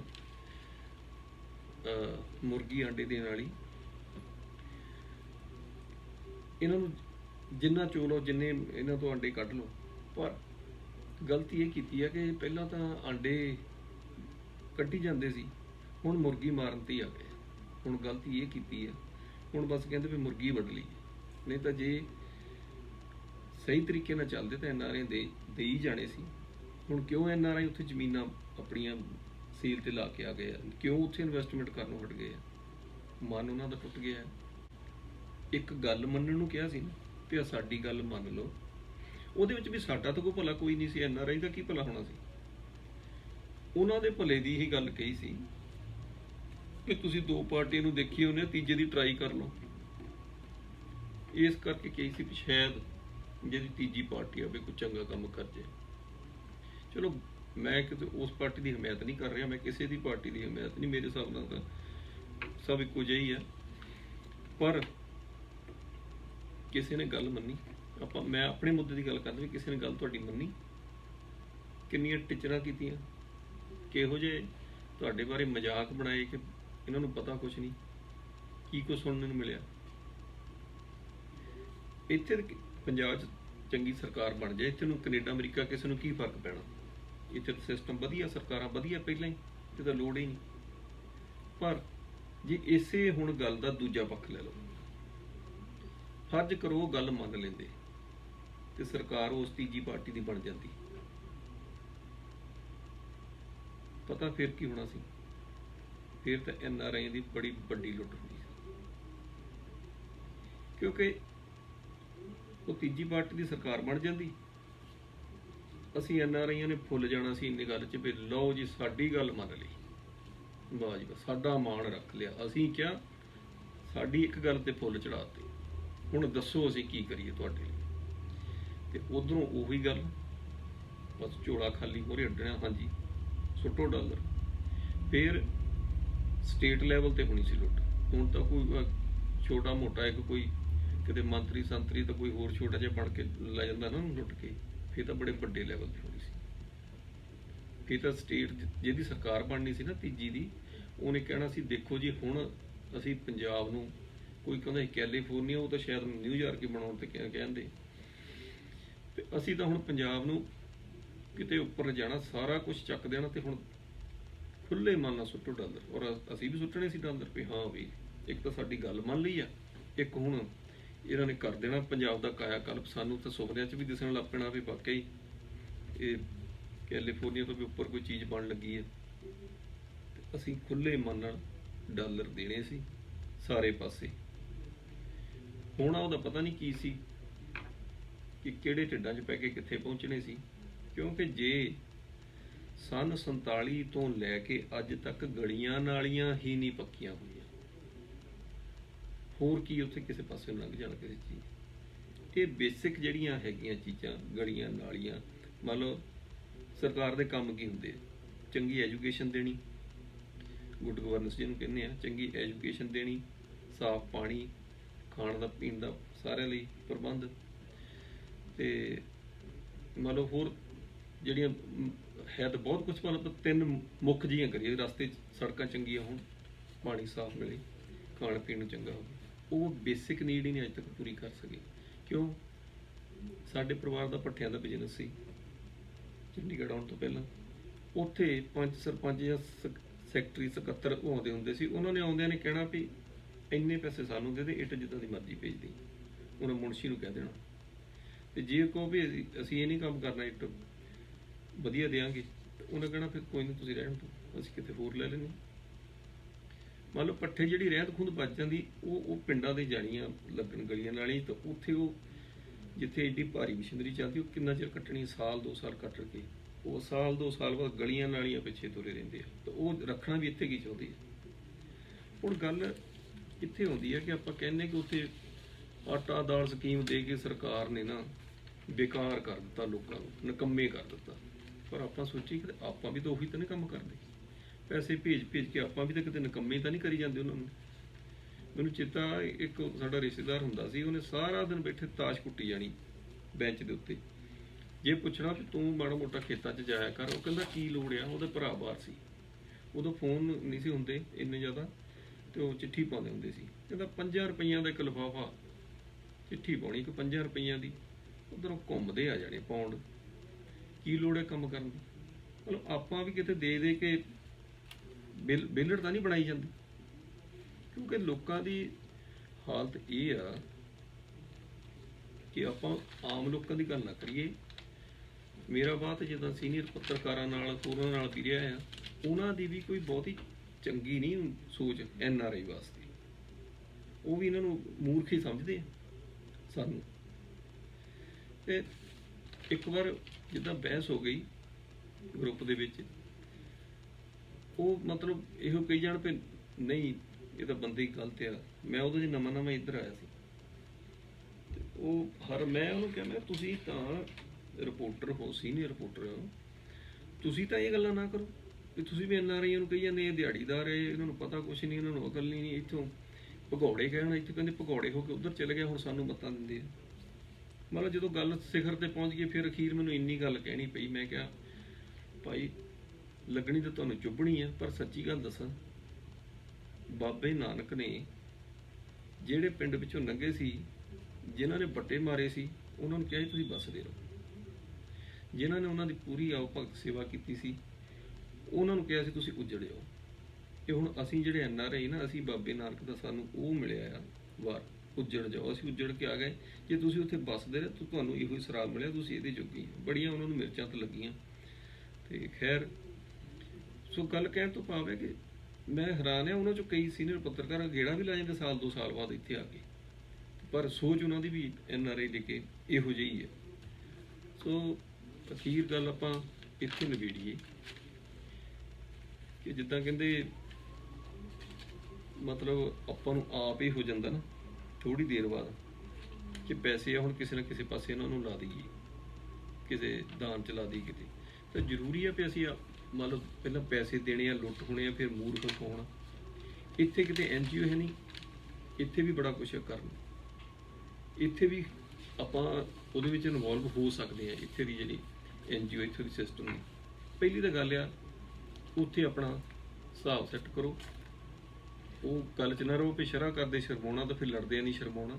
ਜ਼ਮੀਨਾਂ ਦੀਆਂ ਗਿਰਦਾਵਰੀਆਂ ਆਪਣੇ ਨਾਂ ਕਰਾਓ, ਪ੍ਰੋਪਰਟੀਆਂ ਦੇ ਜਿਹੜੇ ਕੋਈ ਝਗੜੇ ਨਿਬੇੜ ਕੇ ਉਹਨਾਂ ਨੂੰ ਸੈਟਲ ਡਾਊਨ ਕਰੋ। ਕਾਂ ਹਾਲਾਤ ਹੋਰ ਮਾੜੇ ਹੋਣੇ। ਬਾਕੀ ਜਿਹੜੇ ਸਮਾਜ ਸੇਵੀ ਆ ਨਾ, ਬਹੁਤੇ ਬਣਿਓ ਤੁਸੀਂ। ਮੈਂ ਕਹਿੰਦਾ ਡਾਲਰ ਭੇਜਣੇ ਬੰਦ ਕਰ ਦਿਓ, ਇਹ ਸਮਾਜ ਸੇਵੀ ਖੁੱਡਾਂ 'ਚ ਵੜ ਜਾਣੇ, ਕੋਈ ਨਹੀਂ ਲੱਭਣਾ ਤੁਹਾਨੂੰ। ਇਹ ਡਾਲਰਾਂ ਨੂੰ ਹੀ, ਹੋਰ ਕੋਈ ਚੱਕਰ ਨਹੀਂ ਹੈਗਾ। ਆਪਾਂ ਨੂੰ ਸਿਆਣੇ ਬਣਨਾ ਪੈਣਾ, ਅਲਰਟ ਹੋਣਾ ਪੈਣਾ, ਕਿਤੇ ਕੋਈ ਪਹਾੜ ਨਹੀਂ ਡਿੱਗਣ ਲੱਗਾ। ਤੇ ਬਾਕੀ ਗੱਲ ਹੈ ਵੀ ਹੁਣ ਮੈਨੂੰ ਕਿਸੇ ਬੰਦੇ ਦਾ ਇੱਕ ਮੈਸੇਜ ਮੈਂ ਪੜ੍ਹਦਾ ਸੀ ਕਿ ਪਿੱਛੇ ਜੇ ਕੋਈ ਰੌਲਾ ਪਿਆ ਸੀ, ਕਿਸੇ ਪੁਲਿਸ ਵਾਲੇ ਨੇ ਕਹਿੰਦੇ ਪੈਸੇ ਖਾ ਲਏ ਤੇ ਹੁਣ ਹਿਸਾਬ ਨਹੀਂ ਦਿੰਦਾ। ਤੇ ਉਹਨੇ ਲਿਖਿਆ ਸੀ, ਕਹਿੰਦਾ ਇਹ ਪੁਲਿਸ ਵਾਲੇ 25,000 ਲਾਸ਼ਾਂ ਦਾ ਨਹੀਂ ਹਿਸਾਬ ਦਿੱਤਾ ਇਹਨਾਂ ਨੇ ਹੁਣ ਤੱਕ ਸਾਨੂੰ, ਤੇ ਇਹ ਪੈਸਿਆਂ ਦਾ ਕੀ ਹਿਸਾਬ ਦੇਣਗੇ। 25,000 ਨੌਜਵਾਨ ਮਾਰਤਾ, ਉਹਦਾ ਜੇ ਕਿਸੇ ਜਸਵੰਤ ਸਿੰਘ ਖਾਲੜੇ ਵਰਗੇ ਨੇ ਹਿਸਾਬ ਮੰਗਿਆ ਤਾਂ ਉਹਨੂੰ ਲਾਸ਼ ਬਣਾਤਾ, ਪੈਸੇ ਦਾ ਕੀ ਹਿਸਾਬ ਦੇਣਾ ਇਹਨਾਂ ਨੇ। ਕਹਿੰਦਾ ਲੋਕ ਸਾਡੇ ਬੁੱਧੂ ਆ। ਗੱਲ ਤਾਂ ਉਹਦੀ ਠੀਕ ਸੀ। ਸੋ ਇਸ ਕਰਕੇ ਜਦੋਂ ਪਹਿਲਾਂ ਦੇਖੋ ਗਰੀਬੀ ਦਾ ਪਹਿਲਾਂ ਤੋਂ ਆਪਣੇ ਮੁਲਕ 'ਚ ਜਦੋਂ ਨਹੀਂ 1980 ਤੋਂ ਪਹਿਲਾਂ NRI ਥੋੜ੍ਹੇ ਸੀ, ਉਦੋਂ ਨਹੀਂ ਸੀ ਪੈਸੇ ਜਾਂਦੇ ਤਾਂ ਕੋਈ ਅਸਮਾਨ ਤਾਂ ਨਹੀਂ ਡਿੱਗ ਪਿਆ ਸੀ। ਆਪਣੀ ਜੇਬਾਂ ਸੰਭਾਲੋ, ਬਿਨਾਂ ਵਜ੍ਹਾ ਲੁੱਟ ਨਾ ਹੋਵੋ। ਚੈਰਿਟੀ ਕਰਨੀ ਇੱਥੇ ਵੀ ਆਪਾਂ ਕਰ ਸਕਦੇ ਹਾਂ। ਹੁਣ ਜੇ ਖੁਦ ਪੈਸੇ ਦੇ ਕੇ ਬਾਅਦ ਵਿੱਚ ਹਿਸਾਬ ਮੰਗਣਾ ਤੇ ਫਿਰ ਅਗਲਿਆਂ ਤੋਂ ਗੱਲਾਂ ਸੁਣਨੀਆਂ, ਇਹ ਕੋਈ ਚੰਗੀ ਗੱਲ ਨਹੀਂ। ਇੱਥੇ ਦੇਖੋ ਹੁਣ ਆਪਾਂ ਲੰਗਰ ਦਾ ਰੌਲਾ ਤਾਂ ਪਾਈ ਜਾਂਦੇ ਹਾਂ। ਇੱਥੇ ਜਿਹੜੀਆਂ ਸਾਰੀਆਂ ਫੈਸਿਲਿਟੀਆਂ ਸਾਨੂੰ ਮਿਲ ਰਹੀਆਂ, ਇਹ ਕੀ ਹੈ? ਲੰਗਰ ਹੀ ਹੈ। ਤੁਸੀਂ ਸੁੱਤੇ ਪਏ ਆ, ਪੁਲਿਸ ਤੁਹਾਡੀ ਹਿਫਾਜ਼ਤ ਲਈ ਹੈ। ਤੁਹਾਨੂੰ ਇਹਨਾਂ ਮਾੜੇ ਜਿਹੇ ਕੰਡੇ ਜਿਹਾ ਦੁੱਖ ਵੀ ਹੁੰਦਾ, ਇੱਕ ਫੋਨ ਕਰੋ, ਭੱਜੀ ਆਉਂਦੀ ਪੁਲਿਸ। ਤੁਹਾਡੇ ਇਲਾਜ ਹੋਵੇ, ਕਿਤੇ ਕੋਈ ਪ੍ਰੋਬਲਮ ਹੋ ਜੇ ਕਿਸੇ ਨੂੰ, ਇਲਾਜ ਹੁੰਦਾ ਪਹਿਲਾਂ, ਪੈਸਾ ਕੋਈ ਨਹੀਂ ਪੁੱਛਦਾ। ਦਵਾਈਆਂ ਹੋਰ ਕਿੰਨਾ ਕੁਛ ਹੈ। ਜੇ ਮਾੜੇ ਮੋਟੇ ਇੰਸ਼ੋਰੈਂਸ ਦਿੰਦੇ ਆ ਤੇ ਮਿਲਦਾ ਕਿੰਨਾ ਕੁਛ ਹੈ। ਸਾਡੀ ਸੇਫਟੀ, ਦਵਾਈਆਂ ਦਾ ਲੰਗਰ, ਖਾਣ ਪੀਣ ਦਾ, ਹੋਰ ਹਸਪਤਾਲਾਂ ਦਾ, ਬੁੱਢੇ ਹੋ ਗਏ ਸਾਂਭਣਾ ਸਾਨੂੰ ਇਹਨਾਂ ਦੇ। ਇਹ ਕੀ ਹੈ? ਲੰਗਰ ਹੀ ਆ। 2 ਡੰਗ ਦੀ ਰੋਟੀ ਥੋੜ੍ਹਾ ਲੰਗਰ ਆ, ਇਹ ਵੀ ਤਾਂ ਲੰਗਰ ਹੀ। ਇਹਦੇ 'ਚ ਹਿੱਸਾ ਪਾ ਲਓ ਸਰਕਾਰ। ਤੇ ਜਿਹੜੀ ਫਿਰ ਦੇਖੋ ਇੱਥੇ ਕੋਈ 2 ਨੰਬਰ ਨਹੀਂ ਹੁੰਦਾ, ਕੋਈ ਹੇਰਾ ਫੇਰੀ ਨਹੀਂ। ਇੰਡੀਆ ਤਾਂ ਤੁਸੀਂ ਸਰਕਾਰ ਨੂੰ ਵੀ ਚੈਰਿਟੀ ਦਿਓ ਤਾਂ ਪਤਾ ਨਹੀਂ ਉਹ ਕਿੱਥੇ ਜਾਣੀ ਹੈ। ਇੱਥੇ ਜੇ ਸਰਕਾਰ ਦੇ ਚੈਰਿਟੀ 'ਚ ਦੇਵਾਂਗੇ ਉਹ ਸਹੀ ਪਾਸੇ ਲੱਗੂਗੀ। ਔਰ ਫਿਰ ਜੇ ਸਾਡੀ ਕਮਿਊਨਿਟੀ ਇੱਥੇ ਚੈਰਿਟੀ ਕਰੂਗੀ, ਸਾਡਾ ਨਾਮ ਵੀ ਬਣੂਗਾ। ਉੱਥੇ ਫੰਡ ਦੇਈ ਜਾਂਦੇ ਕਾਂਗਰਸ ਨੂੰ, ਅਕਾਲੀ ਨੂੰ, ਝਾੜੂ ਨੂੰ, ਕਦੀ ਕਿਸੇ ਨੂੰ। ਇੱਥੇ ਅਸੀਂ ਕਦੀ ਕਿਸੇ ਪਾਰਟੀ ਨੂੰ ਦੁਆ ਨਹੀਂ ਦਿੰਦੇ। ਜੇ ਇੱਥੇ ਸਿਆਸੀ ਪਾਰਟੀਆਂ ਦੇ ਵਿੱਚ ਅਸੀਂ ਇਨਵੋਲਵ ਹੋਈਏ, ਇਹਨਾਂ ਨੂੰ ਫੰਡ ਦਈਏ, ਚੋਣ ਫੰਡ ਦਈਏ, ਤਾਂ ਕੋਈ ਪਾਲਿਸੀਆਂ ਬਣਾਉਣ ਵੇਲੇ ਸਾਡੀ ਮਾੜੀ ਮੋਟੀ ਜ਼ਰੂਰ ਸੁਣਨਗੇ। ਭਾਵੇਂ ਗਿਣਤੀ ਥੋੜ੍ਹੀ ਆ, ਪਰ ਜਿਹੜਾ ਅਸੀਂ ਐਵੇਂ ਲਟਾਈ ਜਾਂਦੇ, ਇੱਥੇ ਰਹਿਣਾ ਤਾਂ ਅਸੀਂ ਇੱਥੇ ਹਾਂ। ਪਹਿਲੀ ਤਾਂ ਗੱਲ ਇੱਥੇ ਹੀ ਸਿਆਸਤ ਵਿੱਚ ਹੈ, ਇੱਥੇ ਦੇ ਸਿਸਟਮ 'ਚ ਇਨਵੋਲਵ ਹੋਈਏ, ਉੱਧਰ ਨੂੰ ਇਹਨਾਂ ਦੇਖੀ ਜਾਈਏ। ਫਿਰ ਇੱਥੇ ਇਨਵੋਲਵ ਹੋ ਕੇ ਜੇ ਕਰਨੀ ਚੈਰਿਟੀ ਇੱਥੇ ਕਰੋ, ਤਾਂ ਜੋ ਉਹ ਵੀ ਤੁਹਾਨੂੰ ਯਾਦ ਰੱਖਣ, ਤੁਹਾਨੂੰ ਮੰਨ ਲਓ ਧਿਆਨ 'ਚ ਰੱਖਣ। ਜੇ ਕੋਈ ਪਾਲਿਸੀਆਂ ਬਣਾਉਣ ਵੇਲੇ ਕਿਸੇ ਵੇਲੇ ਤੁਹਾਨੂੰ ਪੁੱਛਣ। ਇੱਥੇ ਸੰਸਥਾਵਾਂ ਜਿਹੜੀਆਂ ਬਣੀਆਂ, ਚੈਰਿਟੀ ਬਣੀ ਹੈ, ਇੱਥੇ ਤਾਂ ਸਰਕਾਰੀ ਸੰਸਥਾਵਾਂ ਵੀ ਸੱਚੀਆਂ ਸੁੱਚੀਆਂ ਉੱਦਾਂ ਦੀਆਂ ਜਿੱਦਾਂ ਦੀਆਂ ਕੋਈ ਦੂਜੀਆਂ ਸੰਸਥਾਵਾਂ ਹੁੰਦੀਆਂ। ਮੰਨ ਲਓ ਛੋਟੇ ਮੋਟੇ ਚੱਕਰ ਤੋਂ ਬਿਨਾਂ ਆਮ ਬੰਦੇ ਨੂੰ, ਕਾਮਨ ਮੈਨ ਨੂੰ ਤਾਂ ਵਧੀਆ ਨਾ ਮਿਲ ਰਹੀ ਸਾਰੀ ਫੈਸਿਲਿਟੀ। ਸੋ ਇਹਨਾਂ ਗੱਲਾਂ ਦਾ ਧਿਆਨ ਰੱਖਣ ਦੀ ਲੋੜ ਆ। ਬੱਲੇ ਦੇ ਚੱਕਰ ਦੇ ਵਿੱਚ ਦਾਨ ਨਾ ਕਰੀਏ। ਸਹੀ ਪੈਸਾ ਆਪਣੇ ਸਹੀ ਪਾਸੇ ਜਾਵੇ, ਬੰਜਰ ਦੇ ਵਿੱਚ ਨਾ ਜਾਵੇ। ਜਿੱਥੇ ਉਹਨੇ ਫਲੇ ਫੁਲੇ ਉੱਥੇ ਲੱਗੇ। ਜੇ ਹੁਣ ਇੱਥੇ ਆਪਣੇ ਦੇਖੋ, ਜੇ ਪੁਲਿਸ ਕੇਅਰ ਕਰਦੀ ਆ, ਹੈਲਥ ਕੇਅਰ ਦੇਖੋ, ਇੱਥੇ ਹੈਲਥ ਕੇਅਰ ਵਾਲੇ ਆਪਣੀ ਖਾਤਰ ਜਾਨਾਂ ਲਾ ਕੇ ਬੈਠੇ ਆ। ਫਾਇਰ ਡਿਪਾਰਟਮੈਂਟ ਵਾਲੇ ਜਾਨਾਂ ਕੁਰਬਾਨ ਵੀ ਕਰ ਦਿੰਦੇ ਆ। ਜਾਨਾਂ ਦਾਅ 'ਤੇ ਲਾ ਕੇ ਸਾਨੂੰ ਤੱਤੀਆਂ ਮਾਂ ਤੋਂ ਬਚਾਉਂਦੇ ਆ। ਪਰ ਆਪਾਂ ਕਦੀ ਇੰਨਾ ਵੀ ਨਹੀਂ ਸੋਚਿਆ ਕਿ ਜਾ ਕੇ ਉੱਥੇ ਕਦੀ ਉਹਨਾਂ ਨੇ ਐਪਰੀਸ਼ੀਏਟ ਹੀ ਕਰਿਆਈਏ, ਕੋਈ ਥੋੜ੍ਹਾ ਬਹੁਤਾ ਕੁਛ ਦੇ ਆਈਏ ਉਹਨਾਂ ਨੂੰ।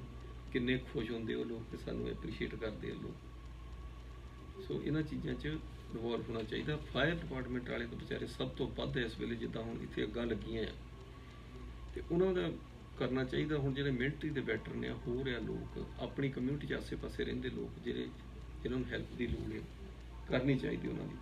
ਮਾੜਾ ਤਾਂ ਨਹੀਂ। ਸ਼ੁਰੂ ਦੇ ਵਿੱਚ ਮੈਂ ਇੱਕ ਗੱਲ ਕਹੀ ਸੀ ਸਟਾਰਟਿੰਗ ਦੇ ਵਿੱਚ ਪ੍ਰੋਗਰਾਮ ਦੀ, ਵੀ ਕਿਸੇ ਬੰਦੇ ਨੂੰ ਜੇ ਪਤਾ ਹੋਵੇ ਤਾਂ ਮੈਨੂੰ ਦੱਸੇ ਵੀ NRIs ਨੇ ਤਾਂ ਬਹੁਤ ਕੁਛ ਕੀਤਾ ਪੰਜਾਬ ਲਈ, ਇੰਡੀਆ ਲਈ। ਅਸੀਂ NRI ਬੜਾ, ਕੋਈ ਬੰਦਾ ਇੱਕ ਕੰਮ ਗਿਣਾ ਸਕਦਾ ਜਿਹੜਾ ਉਹਨਾਂ ਨੇ NRIs ਲਈ ਕੀਤਾ ਹੋਵੇ ਸਾਡੇ ਲਈ? ਕੋਈ ਇੱਕ ਕੰਮ ਕਿ ਦੇਖੋ ਜੀ ਉਹਨਾਂ ਨੇ ਵੀ ਸਾਡੇ ਲਈ ਆਹ ਕੀਤਾ, ਸਿਵਾਏ ਸਾਡੀਆਂ ਜ਼ਮੀਨਾਂ ਦੱਬਣ ਤੋਂ, ਜਾਇਦਾਦਾਂ ਦੱਬਣ ਤੋਂ, ਸਾਨੂੰ ਬੁੱਧੂ ਆਖਣ ਤੋਂ, ਕਮਲੇ ਆਖਣ ਤੋਂ, ਹੋਰ ਕੋਈ ਕੰਮ ਜੇ ਕੀਤਾ ਦੱਸ ਦਿਓ। ਕਿੰਨੇ NRI ਜਿਹੜੇ ਉੱਧਰ ਗਏ ਵਿਚਾਰੇ ਆਪਣੀ ਜਾਨਾਂ ਹੀ ਗਵਾ ਬੈਠੇ, ਤੇ ਘਰ ਦੇ ਬੈਠੇ ਉਹਨਾਂ ਦੇ ਤੜਫਦੇ ਆ। ਸੋ ਅਖੀਰ ਪ੍ਰੋਗਰਾਮ ਆਪਣਾ ਹੁਣ ਸਮਾਪਤੀ ਵੱਲ ਆ। ਇਹੋ ਕਹੂੰਗਾ ਕਿ ਭਰਾਵੋ ਸਿਆਣੇ ਬਣੋ, ਕਿਤੇ ਪਹਾੜ ਨਹੀਂ ਡਿੱਗਣ ਲੱਗਾ। ਸਾਡੇ ਸਿਰ ਤੇ ਨਹੀਂ ਦੁਨੀਆ ਖੜੀ। ਦੁਨੀਆ 'ਚ ਬੜੀ ਗਰੀਬੀ, ਸਾਰੀ ਦੁਨੀਆ ਦੀ ਗਰੀਬੀ ਅਸੀਂ ਨਹੀਂ ਦੂਰ ਕਰ ਸਕਦੇ। ਇਹ ਕੰਮ ਸਰਕਾਰਾਂ ਦੇ ਹੁੰਦੇ ਆ। ਤੇ ਜੇ ਆਪਾਂ ਸੋਚੀਏ ਵੀ ਅਸੀਂ ਦੇ ਕੇ ਕਰੀ ਜਾਣਾ, ਉਹ ਤੇ ਜਿਹੜਾ 67,000 ਕਰੋੜ ਦਾ ਹਰ ਸਾਲ ਕਰਜ਼ਾਈ ਹੋ ਜਾਂਦਾ, ਉੱਥੇ ਕਿੰਨਾ ਕੁ ਪੈਸਾ ਭੇਜ ਦੋਗੇ ਤੁਸੀਂ? ਇਹ ਲੋਕਾਂ ਦੀ ਜੇਬਾਂ 'ਚ ਹੀ ਪੈਣਾ। ਨਹੀਂ ਦੇਖੋ, ਫੇਰ ਤਾਂ ਕੁਲਦੀਪ ਜੀ ਆਪਾਂ ਰਿਸ਼ਵਤ ਨੂੰ ਵੀ ਕਰ ਦਈਏ ਜਸਟੀਫਾਈ। ਤੇ ਜੇ ਰਿਸ਼ਵਤ ਲੈ ਰਿਹਾ, ਕੰਮ ਵੀ ਤਾਂ ਕਰ ਰਿਹਾ, ਫਿਰ ਤਾਂ ਹਰ ਚੀਜ਼ ਜਸਟੀਫਾਈ ਹੋ ਜੀ। ਇੱਕ ਹੋਰ ਵੀ ਮੈਂ ਬੜੀ ਸੁਣੀ ਸੀ ਗੱਲ ਕੁਲਦੀਪ ਜੀ, ਕੋਈ ਕਹਿੰਦੇ ਸੀ ਉਹ ਲੀਡਰਾਂ ਦਾ ਕੋਈ ਹਿਸਾਬ ਨਹੀਂ ਪੁੱਛਦਾ, ਇਹਨਾਂ ਨੂੰ ਪੁੱਛਣ ਲੱਗੇ ਹੋ। ਵੀ ਦੱਸੋ ਇਹ ਵੀ ਬੜਾ ਪੁੱਛਦੇ ਸੀ। ਦੇਖੋ ਇੱਕ ਬੰਦੇ ਨੂੰ ਕਤਲ ਕਰਦਾ, ਉਹਨੂੰ ਪੁਲਿਸ ਫੜਨ ਆਈ ਆ, ਉਹ ਕਹਿ ਦੇਵੇ ਉਹ ਲੰਬੜਾਂ ਦੇ ਮੁੰਡੇ ਨੇ ਤਾਂ ਪਿਛਲੇ ਸਾਲ 3 ਕਤਲ ਕਰਤੇ ਸੀ, ਤੇ ਤੁਸੀਂ ਮੈਨੂੰ ਕਾਹਦੇ ਫੜਨਾ ਗਿਆ? ਤਾਂ ਉਹ ਛੱਡ ਕੇ ਲੰਬੜਾਂ ਦੇ ਮੁੰਡੇ ਪਿੱਛੇ ਤੇ ਲੰਬੜਾਂ ਦਾ ਮੁੰਡਾ ਕਹੇ ਉਹ ਯਾਰ ਉਹਨਾਂ ਨੇ 10 ਮਾਰ ਦਿੱਤੇ ਸੀ। ਇਹ ਕੋਈ ਜਵਾਬ ਨਹੀਂ ਸਹੀ ਹੈਗਾ, ਇਹ ਤਾਂ ਆਪਣੇ ਆਪ ਨੂੰ ਬੁੱਧੂ ਬਣਾਉਣ ਵਾਲੀ ਗੱਲ। ਸੋ ਥੈਂਕ ਯੂ ਕੁਲਦੀਪ ਜੀ, ਫੋਨ ਕਰਨ ਲਈ ਬਹੁਤ ਬਹੁਤ ਧੰਨਵਾਦ। ਤੇ ਠੀਕ ਹੈ ਜੀ, ਤਾਂ ਸਮਾਂ ਸਾਡਾ ਥੋੜਾ ਰਹਿ ਗਿਆ। ਬਹੁਤ ਬਹੁਤ ਧੰਨਵਾਦ ਤੁਹਾਡਾ ਫੋਨ ਕਰਨ ਲਈ। ਥੈਂਕ ਯੂ ਕੁਲਦੀਪ ਜੀ, ਥੈਂਕ ਯੂ। ਸੋ ਅਖੀਰ ਵਿੱਚ ਗੱਲ ਉੱਥੇ ਹੀ ਆਪਾਂ ਲਿਆਉਣੇ ਆ ਜਿੱਥੋਂ ਸ਼ੁਰੂ ਕੀਤੀ ਸੀ ਕਿ ਸੰਭਲ ਜਾਓ, ਕੋਈ ਪਹਾੜ ਨਹੀਂ ਡਿੱਗਣ ਲੱਗਾ। ਆਪਣੇ ਪੈਸੇ ਚੈਰਿਟੀ ਕਰਨੀ ਵੀ ਆ ਤੇ ਸੋਚ ਸਮਝ ਕੇ ਕਰੋ। ਇੱਥੇ ਵੀ ਇਨਵੋਲਵ ਹੋਵੋ, ਇੱਥੇ ਵੀ ਸਿਆਸੀ ਪਾਰਟੀਆਂ ਹੈਗੀਆਂ, ਉਹਦੇ ਵਿੱਚ ਤੁਸੀਂ ਚੋਣ ਫੰਡ ਦੇ ਸਕਦੇ ਆ। ਤੇ ਇਮੋਸ਼ਨਲ ਹੋ ਕੇ ਕਦੇ ਨਾ ਚੋਣ ਫੰਡ ਦਿਓ। ਜੇ ਚੋਣ ਫੰਡ ਦੇਣਾ, ਉਹ ਇੰਡੀਆ ਤਾਂ ਚੋਣ ਫੰਡ ਤੁਹਾਨੂੰ ਪਤਾ ਹੀ ਕਿੱਥੇ ਜਾਣਾ। ਉਹ ਚੋਣ ਫੰਡ ਦਾ ਹਿਸਾਬ ਹੈ, ਉੱਤੇ ਕੋਈ ਵਿਜਿਲ ਹੈ, ਕੋਈ ਅੱਜ ਤੱਕ ਕੁਝ ਨਹੀਂ ਹੈਗਾ। ਸੋ ਫਾਈਨਲੀ ਆਪਾਂ ਇਹੋ ਕਹਾਂਗੇ ਕਿ ਬਚਣ ਦੀ ਲੋੜ ਆ।